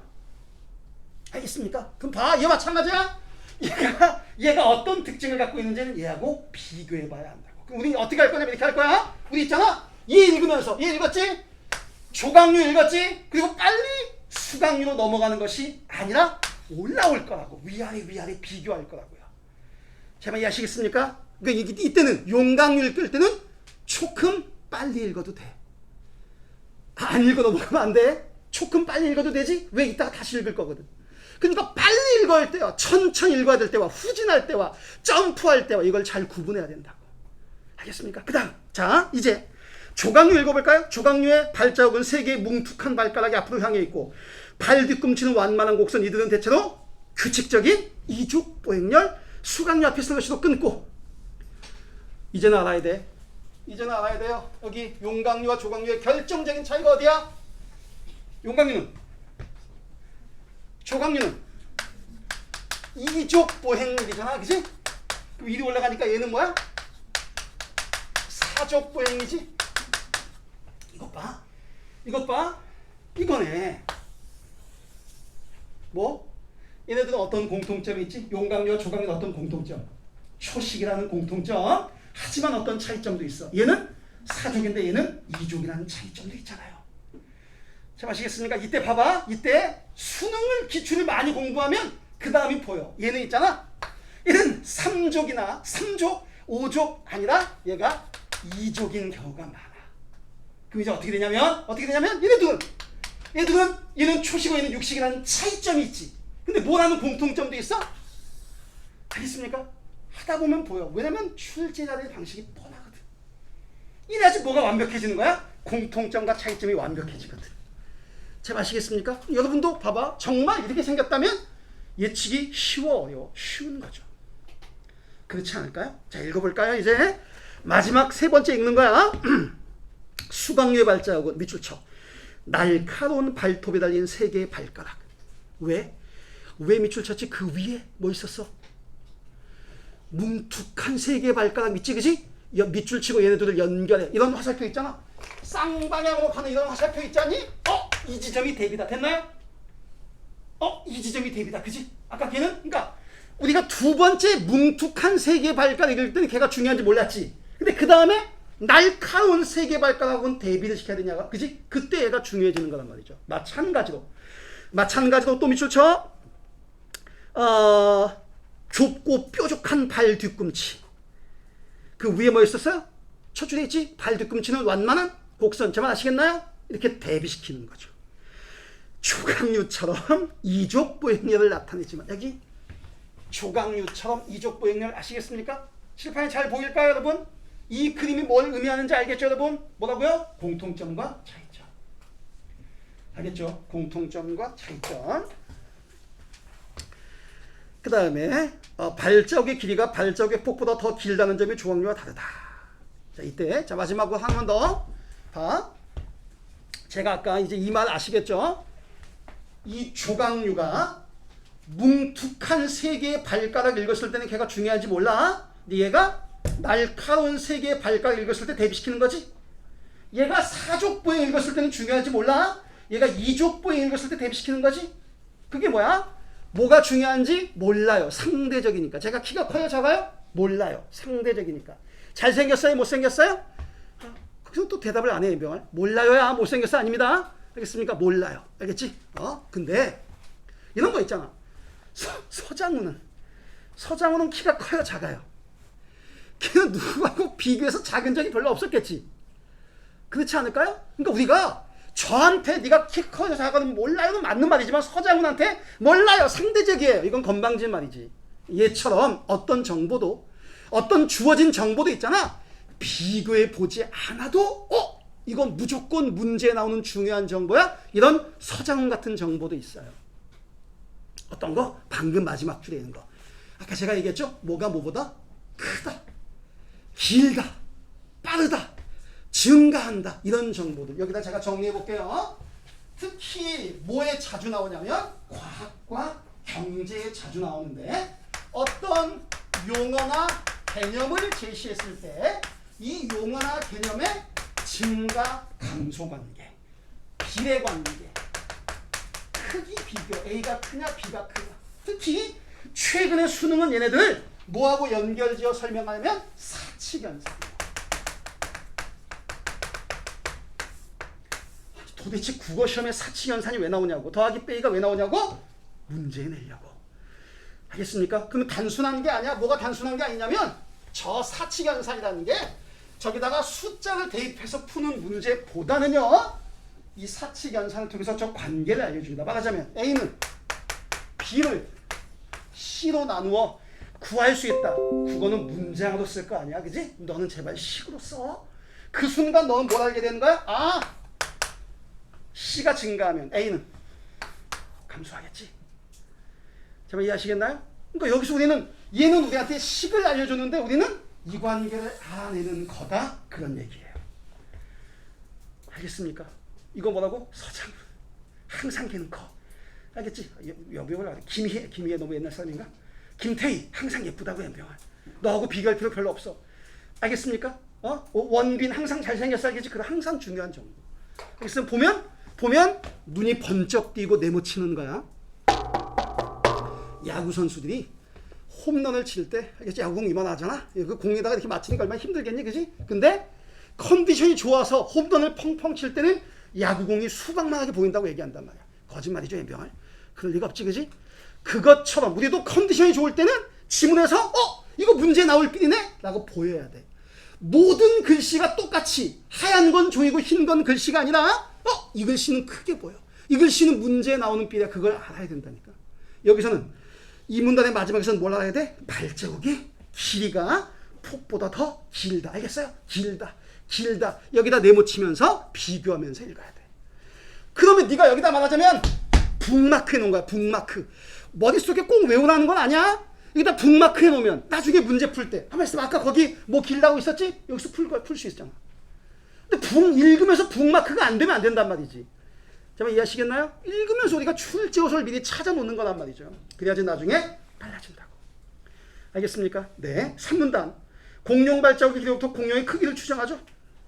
미술칩니다. 발자국의 길이에 4를 곱해. 지면으로부터 골반까지 높이를 구하여 곱해내면 곱해. 뭐 나왔어요? 벌써 사칙 연산 나왔죠? 뭐 한다고요? 여기요. 발자국 길이에다가 4를 곱하면 뭘 알 수 있다고? 공룡의 키를 알 수 있다 이거야. 아 선생님 뭐 하는군요? 4를 곱하면 되는군요. 그것보다도 더 중요한 건 이 말을 어떻게 이해하라고요? 발자국의 길이가 길수록 키가 크구나. 됐나요? 비례 관계잖아. 알겠습니까? 이 말에다 네가 굳이 4를 안 곱해도 되겠지? 발자국이 길수록 키가 크다. 근데 생각해보니까 당연하지. 어떤 놈은 신발이 300mm고 어떤 애는 220mm인데 누가 키가 크겠니? 300mm가 크겠지. 그래서 그러니까 당연한 거잖아요. 근데 이 정보를 못 찾아서 헤매면 안 되겠지. 알겠습니까? 그때 더 중요한 거 물결 무늬 밑줄치고 별표 사족 보행 공룡의 경우에는 일반적으로 뒷발자국 길이를 기준으로 한다. 놓치면 안 되니까 꼭 자, 물결 무늬 밑줄치고 별표 사족 보행 공룡의 경우에는 일반적 뒷발자국 길이 기준으로 한다. 됐어요 여러분? 이 말이 무슨 뜻이야? 이 말이 무슨 뜻이야가 중요해. 왜냐면 여기 출제자들의 방식. 자, 지문에 A는 B라고 나오잖아? 뭐 학생들이 이렇게 착각한다고. 선지, 다음 중 이 글의 내용과 일치하지 않는 것은 1번. 선지 1번. A는 B가 있을 거로 착각한단 말이야. 안 그래? 이건 있잖아? 제가 뭐라고 불렀냐면 출제자의 수치. 출제자의 부끄러우면 어떤 출제자도 이렇게 내지 않는다고. 쪽팔리다고. 알겠습니까? 내용일치 문제를 낼 때 출제자들은 지문에다가 블록 설정, 복사하기, 붙여넣기 해서 내지 않는다고. 근데 우리는 선지에 있는 걸 지문 가서 찾으면 된다고 착각한단 말이지. 알겠습니까? 지문에 A는 B라고 말해주면 선지는 절대 A는 B라고 안 내. 그 다음 지문에 이렇게 준다고. A는 B인데 B는 C라고 줘. 알겠지? 이제 이해했어 잠깐? 선지에 뭐라고 낼지 알겠어요? 출제자의 방식을 이제 감 잡게 선지에 뭐라고 우겨? A는 C라고 묻는단 말이야. 그럼 쪼다들은 A는 어디 C지? 하면서 틀리게 된다 이거지. 잘 아시겠습니까? 좋아. 그러면 선지는 이렇게 내지 않고 선지는 우리한테 뭐라고 물어본다고? A는 C니 이렇게 물어보는 거야. 자, 방금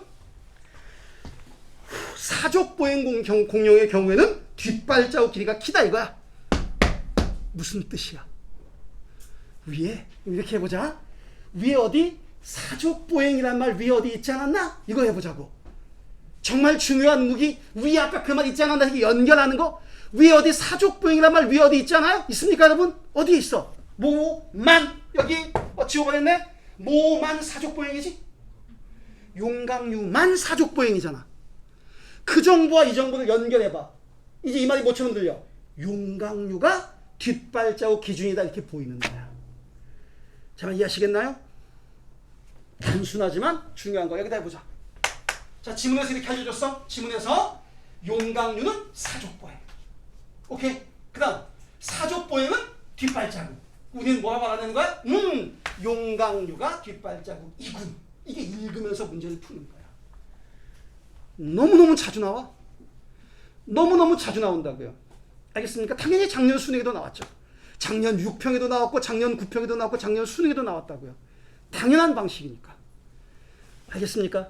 네, 다시 한번 이걸 이렇게 이해할 수 있겠죠 여러분? 다시 어떤 정보와 어떤 정보를 연결시키는 거야? 용강유는 사족보행이다라는 정보와 다음 사족보행 공룡은 뒷발자국이라는 정보를 연결시키는 거지.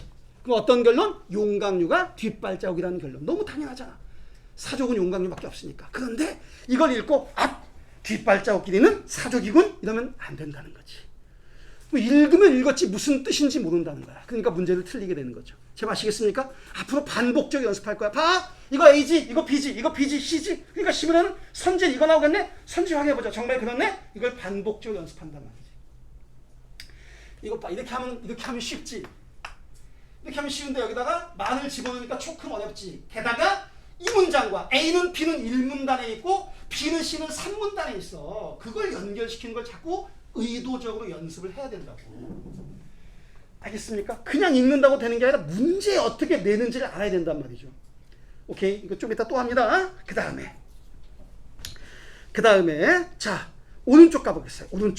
오른쪽 가면 포인트 1번이라고 있어. 자 동그라미 쳐 설명 대상을 파악. 동그라미 쳐 설명 대상을 파악. 대개 어디에 있다고요? 첫 단락이에요. 알겠죠? 대개 어디에 있다고요? 첫 단락이에요. 다음 이에 대한 동그라미 쳐 정보를 이해해. 제발 정보는 오늘 우리가 배우는 거 정보는 그 정보만 이해해서는 안 된다. 정보를 이해할 때는 뭐라고요? 항상 첫 번째 연결해서 이해한다. 정보의 연결. 어떤 정보 연결하는 거야? 용광류는 사족보행 공룡이다. 사족보행 공룡은 뒷발자국 길이가 기준이다. 이렇게 연결하는 거야.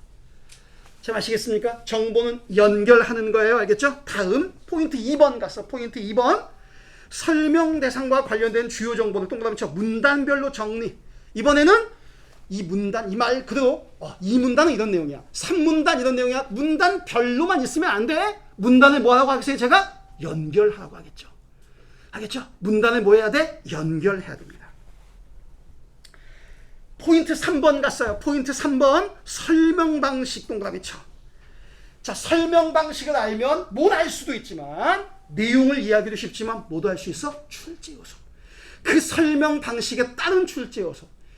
오늘 배운 거 얘기해봐. 분류의 설명 방식은 무슨 문제가 나온다고? 공통점과 차이점, 장점과 단점, A인지 B인지 구분하는 문제 나온다고. 알겠습니까? 이렇게 설명 방식에 따른 문제점, 문제 출제 요소를 아는 거야. 아시겠죠? 오케이. 자, 넘겨보세요.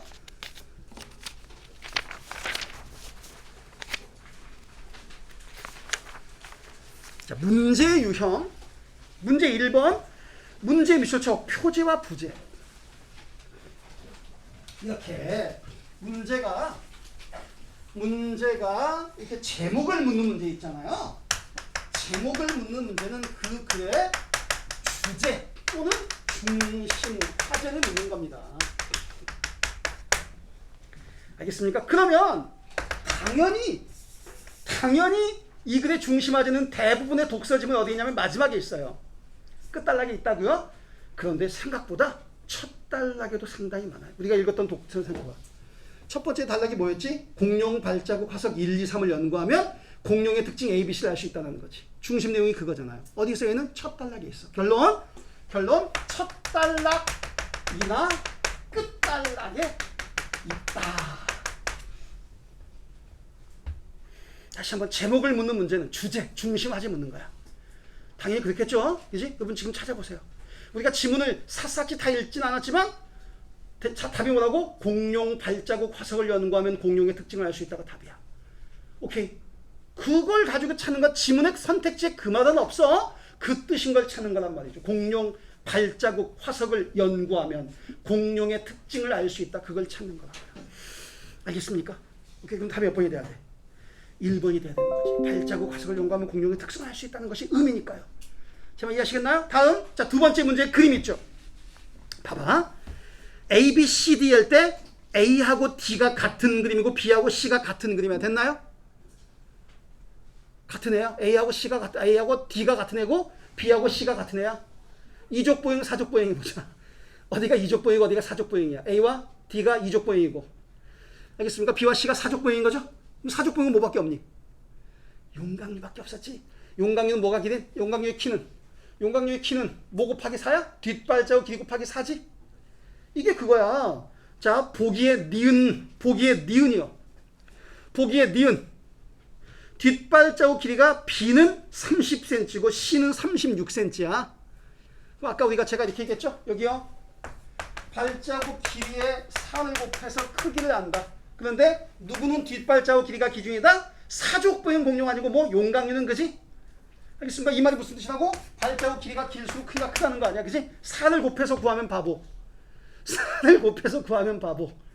알겠습니까? 여러분 그걸 잘 구분을 못해요. 뭘 구분을 못하면 네가 겨우 맞은 문제와 네가 쉽게 맞은 문제를 구분을 못해. 그냥 다 맞았다지. 그래서 4를 곱해서 풀었으면 겨우 맞은 거가 있습니까? 당연히 뒷발자국 길이가 긴 게 크게 짧겠지라고 쉽게 풀어야지. 그래야지 시간이 절약되지. 쉽게 풀 수 있는 걸 쉽게 풀어야지 빨리 시간이 절약되지. 알겠습니까? 4 구하고 있으면 환장하신다고? 제 말 이해하시겠나요? 그런데 4번은 뭐라고 우기고 있어요? 4번 B를 남긴 공룡이 C를 남긴 공룡보다 키가 작대. 알겠습니까? 그러면 당연히 B가 뭐고 30cm고 C가 36cm니까 알겠나요, 여러분? 이런 거 하는 거야. 1번의 동그라미 쳐. 모두의 동그라미 쳐. 모두. A와 C를 남긴 공룡은 모두 동그라미 쳐. 모두 초식이다. 자, A하고 C는 지금 어디 있냐면 리을 발톱 자국이 있고 발자국의 길이가 폭보다 길다고. 아까 우리 폭보다 길다 됐지, 그지? 제가 맨 마지막에 나오는 그 정보는 안 봐도 중요한 서장이라고 했죠? 기억나요? 지문 가서 확인해 볼까요? 안 되면 지문 앞에, 지문 왼쪽에도 있네. 왼쪽에 1, 2, 3 할 때 이 문단의 마지막 줄. 발자국의 길이가 폭보다 더 길다고. 얘가 뭐의 특징이야? 수강류의 특징이지. 수강류는 육식이야, 초식이야? 육식이잖아요. 근데 차이점인데, 알겠지? 차이점인데 공통점이라고 우기는 거. A와 C 할 때 C는 뭐가 맞지만 초식 맞지만 A는 육식이란 말이죠. 알겠습니까? 차이점인데 공통점이라고 우기는 선지구나. 이렇게 공부하는 거야. 그냥 지문 내용과 틀려! 라고 하지 말고 어떻게 틀리는지 얘가 어떻게 우겼는지 알잔 말이지. 알겠습니까? 어떻게 틀렸는데 어떻게 우겼어? 얘는 초식이고 쟤는 육식이라는 차이점을 모두 초식이라는 공통점인 것처럼 우긴다. 그래야 네가 그 다음 지문 볼 때 이것 봐. 네가 이 지문 공부해가지고 이 지문만 알면 안 되거든? 이거 수능에 또 나오냐 안 나오니? 절대 안 나오잖아. 그치? 너는 이 지문 공부해서 뭘 알아야 된다고? 앞으로도 공통점이면 차이점이라고 우기고 차이점이라면 공통점이라고 우기겠구나. 그걸 알아야 그 다음 지문을 읽는데 이 지문을 공부하는 게 도움될 거 아니냐고. 알겠어요? 출제자들의 방식을 알자고요. 알겠습니까? 그런 겁니다. 그 다음에 마지막 3번 문제는 이런 거야. 지문에 사칙 현상이 나오면 그걸 구하는 문제가 나올 수 있다. 이걸 알려주는 거예요. 알겠죠? 나중에 해보세요. 넘겨보겠습니다. 넘겨. 자, 얘는 조금만 빨리 할게요. 얘는 더 쉽거든요. 왼쪽에 포인트부터 읽을게요. 이제 논설문이야. 논설문은 포인트 글에 제시된 주장을 정확히 쳐. 주장의 동그라미 쳐. 주장. 아니, 어디 하고 있냐면 제가 여기 11페이지라고 써있다고 있어요. 한 페이지 더 넘겼어. 좋아요. 왼쪽에 포인트 1번. 보입니까? 왼쪽에 포인트 1번.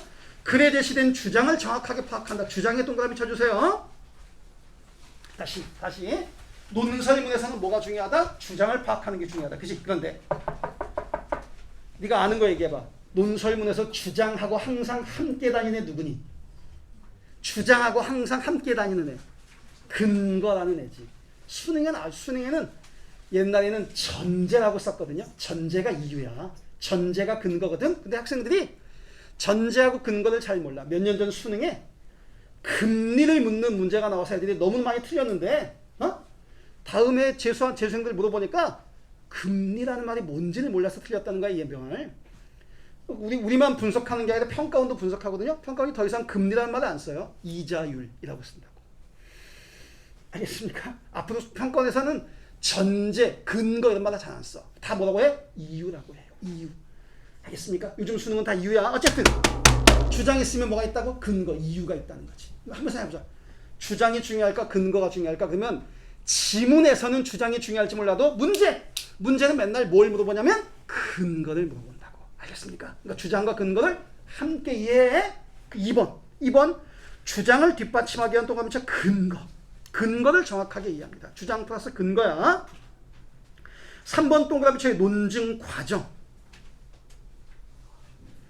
자, 제가 오른쪽에 지문을 볼게요. 오른쪽에 지문을 보면 자, 첫 번째 문단 지난번처럼 읽어볼게요. 현대인은 타인의 고통을 주로 뉴스나 영화 등의 매체를 통해 경험한대. 그래서 좋다는가 나쁘다는 거야.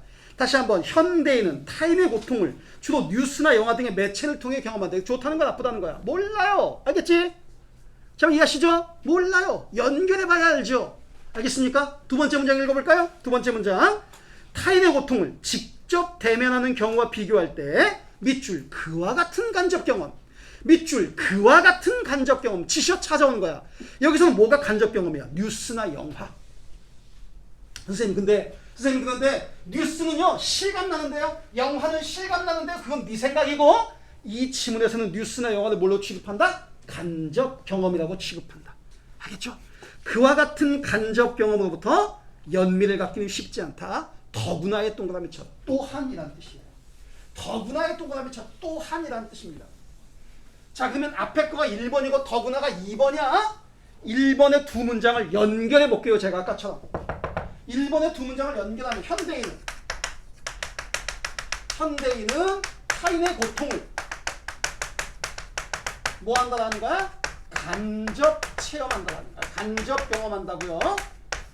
그 결과 이 문단 따라서 뭐 하지 않는다? 연민을 가지기 어렵다. 가지지 않는다. 알겠습니까? 앞에가 원인, 뒤에가 주장.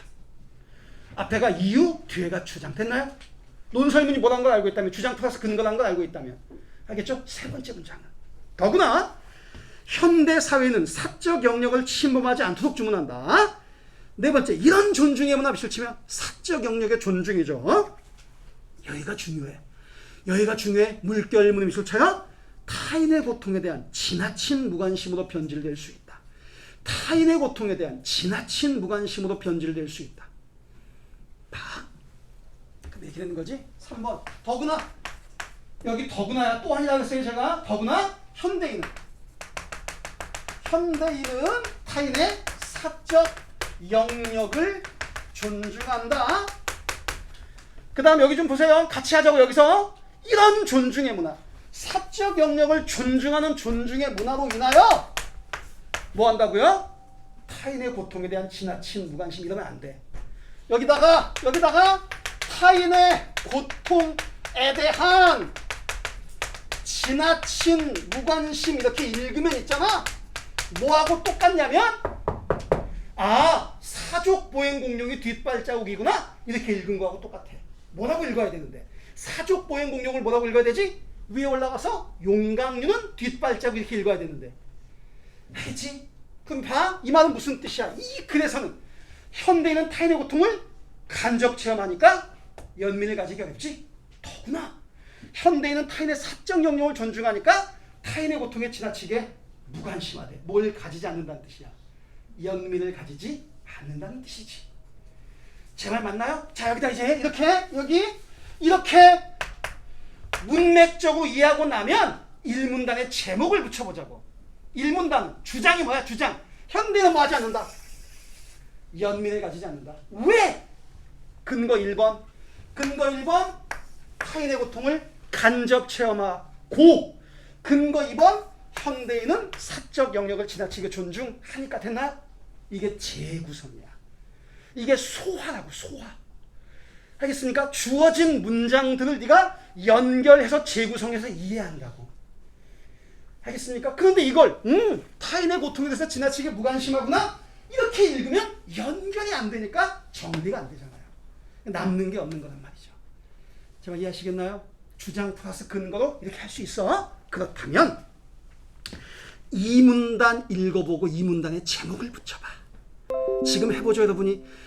이 문단, 연민에 대한 이 문단 읽어보고 제목을 붙여보죠.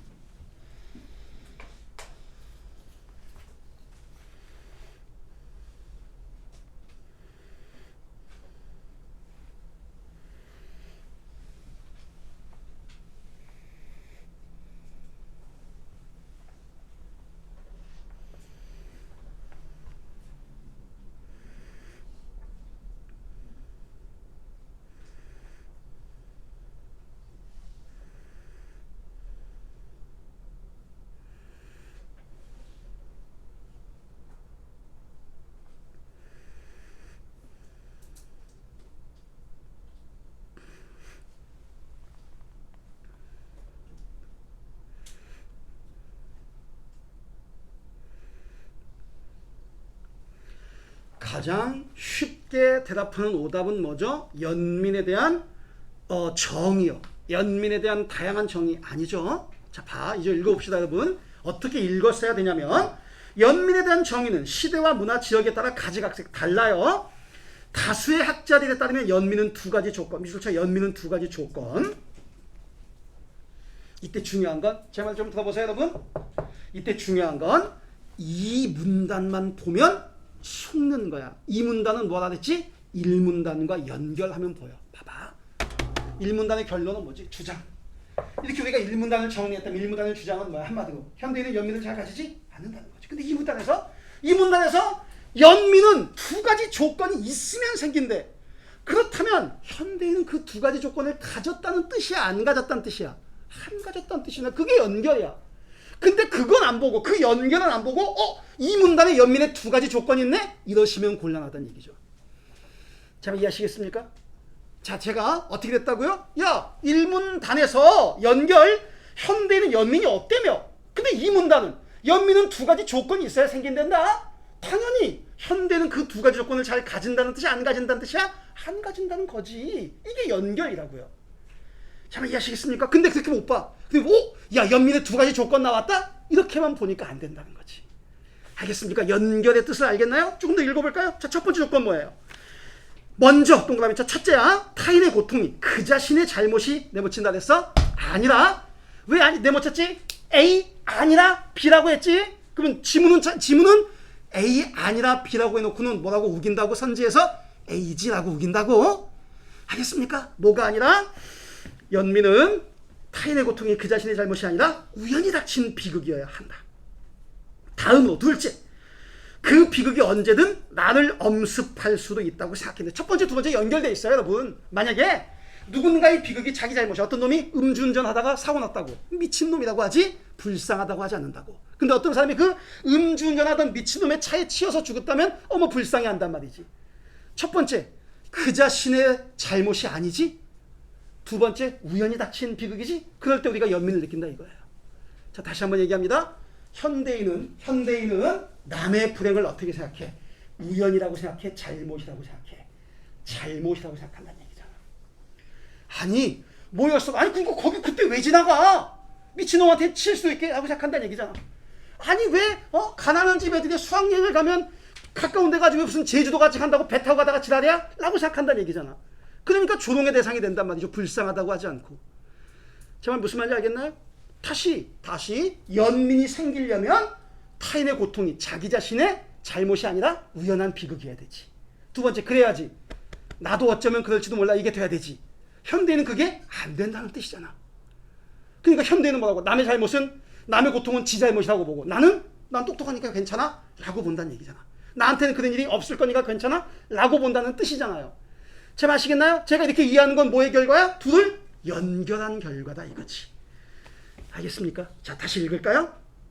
이런 조건, 동그라미 1번, 2번이야. 두 가지 조건이 있었지? 이런 조건에 비추어 볼 때 현대 사회에서 연민의 감정은 무뎌질 가능성은 없다. 이게 주장이 알겠습니까? 이런 조건에 비추어 볼 때 현대인은 연민이 없단 말이야. 왜? 현대인은 타인의 고통을 무엇이 아니라 우연한 비극이 아니라 그 자신의 잘못된 행위에서 비롯된 필연적 결과로 보며, 두 번째, 자기는 그런 불행에 겪지 않을 것이라고 생각한다. 됐나요, 여러분? 자, 이제 이 문단에 제가 제목을 붙인다 그랬죠? 1문단에 제목을 붙이는 건 뭐야? 주장. 현대인은 1번, 2번 때문에 1번, 2번으로 인해서 연민을 가지지 않는다지? 현대인이 연민을 가지지 않는 이유야. 이 문단에 제목을 붙이면 똑같죠. 현대인이 연민을 가지지 않는다는 게 주장이지. 근거는 연민이 있으려면 두 가지 조건이 있어야 되는데 현대는 그 두 가지 조건에 해당하지 않으니까. 제 말 아시겠습니까? 뭐 했을 때? 1문단과 2문단을 연결했을 때 둘 다 똑같은 얘기네. 현대인은 연민이 없다는 얘기야. 다만 근거가 1문단의 근거와 2문단의 근거가 조금 다를 뿐이죠. 이게 1문단과 2문단을 연결한 결과에 아시겠죠, 여러분? 3문단 네모쳐. 그러나 이렇게 단락 자체를 그러나로 시작하잖아요. 윗단락 전체를 부정하는 겁니다. 윗단락 전체를 부정하는 거예요. 그러니까 첫 번째 문장 좋죠? 현대 사회에서도 연민은 생길 수 있으며 연민의 가치가 커질 수 있다. 그 이유 동그라미 치고, 이유. 첫째 동그라미 쳐, 둘째 동그라미 치고, 셋째 동그라미 치는 거예요. 알겠죠? 연민이 생기는 이유. 여러분 1문단과 2문단은 연민이 없는 이유 4가지. 맞지? 1문단과 2문단은 연민이 없는 이유 4가지. 알겠습니까? 3문단 연민이 있어야 되는 이유 3가지. 오케이? 마지막 문장 3문단의 마지막 문장. 이런 정황에서 볼 때 연민은 어느 때보다 절실히 요구되며 그만큼 가치도 높다. 알겠습니까? 그래서 기억의 문제가 뭐야? 2번 문제. 2번 문제 보여요? 오른쪽에 2번 문제. 기억의 주장을 뒷받침하는 정황이란 말을 바꿔줘. 뭐라고 바꿔줘요? 이유. 이유. 문제 2번 문제 알겠지? 그럼 방금 우리 3가지 읽었잖아? 그게 답인 거죠. 잘 아시겠습니까, 여러분? 내가 끝날 때가 가까워지면 항상 마음이 약간 급해져. 원래도 성질이 급한데. 자, 보세요, 여러분. 자, 이렇게 합시다. 여러분은 이 밖에 나가면 있잖아. 아까 이 프린트 받은 데 있지? 이 프린트 지금 이거 우리가 한 거 있지? 공룡하고 연미 나오는 걸 또 가지고 가. 알겠어요? 왜냐면 여기다 네가 막 필기했잖아. 항상 우리가 뭘 필기한 걸 가지고 공부하잖아? 그럼 다 아는 것 같아. 다 아는 것 같거든? 알겠지? 매 시간마다 제가 그럴 거야. 알겠죠? 이거 또 있어. 알겠지? 또 가지고 와서 자습 시간에 제가 어떻게 읽었나 보세요. 자, 아시겠어? 그게 복습이야. 알겠습니까? 나중에는 숙제도 내드리겠지만 지금은 복습이 1번이야. 여러분은 궁극적인 목적이 뭐예요? 저처럼 읽는 거예요. 저하고 싱크로율이 비슷해지는 겁니다. 다시 한번 첫 번째 우리가 가장 중요한 거 1교시 수업에서 가장 중요한 건 자습실 가서 알겠지? 이 프린트를 다시 가져가서 선생이 어떻게 읽었나? 어디다 밑줄 쳤나? 왜? 여기서 왜 위로 올라갔나? 여기서 어떻게 점프했나? 알겠지? 잘 생각이 안 나면 네가 필기한 거 보면서 해봐. 어쨌든 필기가 없는 게 있어야 돼요. 필기한 거 보면 다 아는 것 같다고 알겠습니까? 이게 첫 번째야. 다음 시간에 이거 가지고 오세요. 알겠죠? 뒤에 조금 설명해야 되니까 문제는 풀어보시고 알겠죠? 두 번째, 이렇게 생긴 프린트 알겠습니까? 다음 시간에 가지고 오세요. 알겠죠? 제가 다음 시간에 이거 할 거예요. 알겠죠? 근데 이건 이제 책으로 나눠드릴 건데 그럼 이렇게 되겠지. 이게 제가 나눠드리는 책에 똑같이 있단 말이죠? 알겠습니까? 그럼 너는 여기다가 필기하고 거기다 복습하든지 거기다 필기하고 거기다 복습하든지 하는 거야. 매 시간 마찬가지란 말이죠.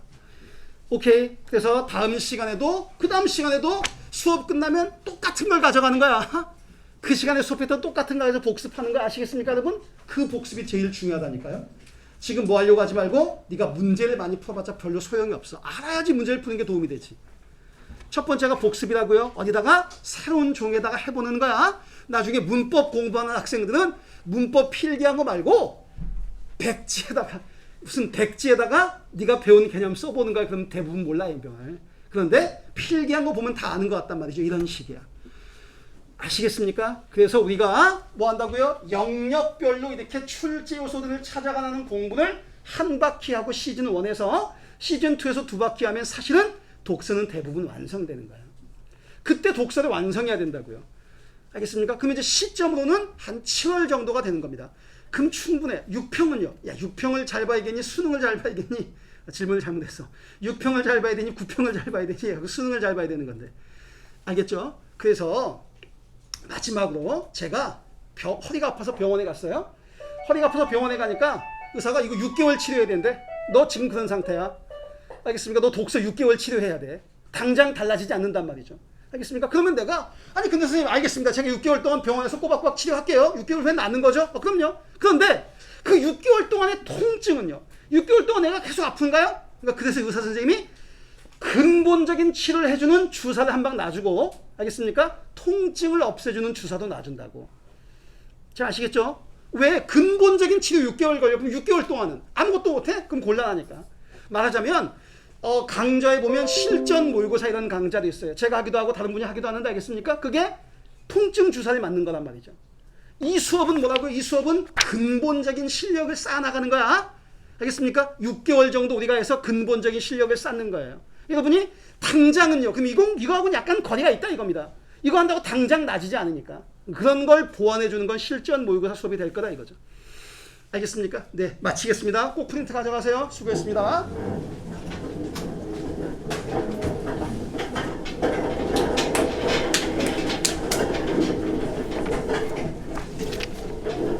숙제가 어떻게 되는 거예요? 오늘 숙제는 얘를 복습하는 거예요. 네, 이걸 예습하셔도 돼요. 네.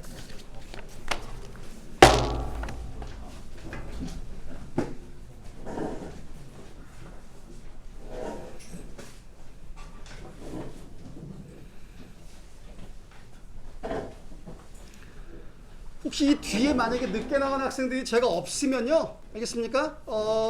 저 교무실이 여기도 있고 저쪽도 있거든요. 그래서 저쪽에 제 책상 와서 가져가세요. 제가 복사해 놓을 테니까. 알겠죠? 네. 아니 너무 혹시 부족할까봐.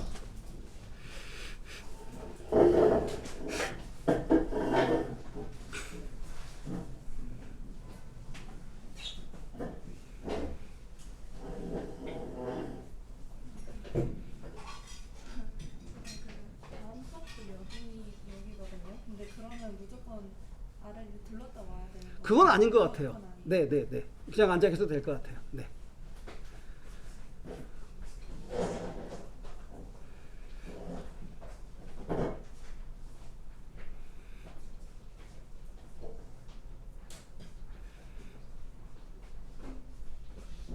허리가 아파요? 주사 맞아야겠는데?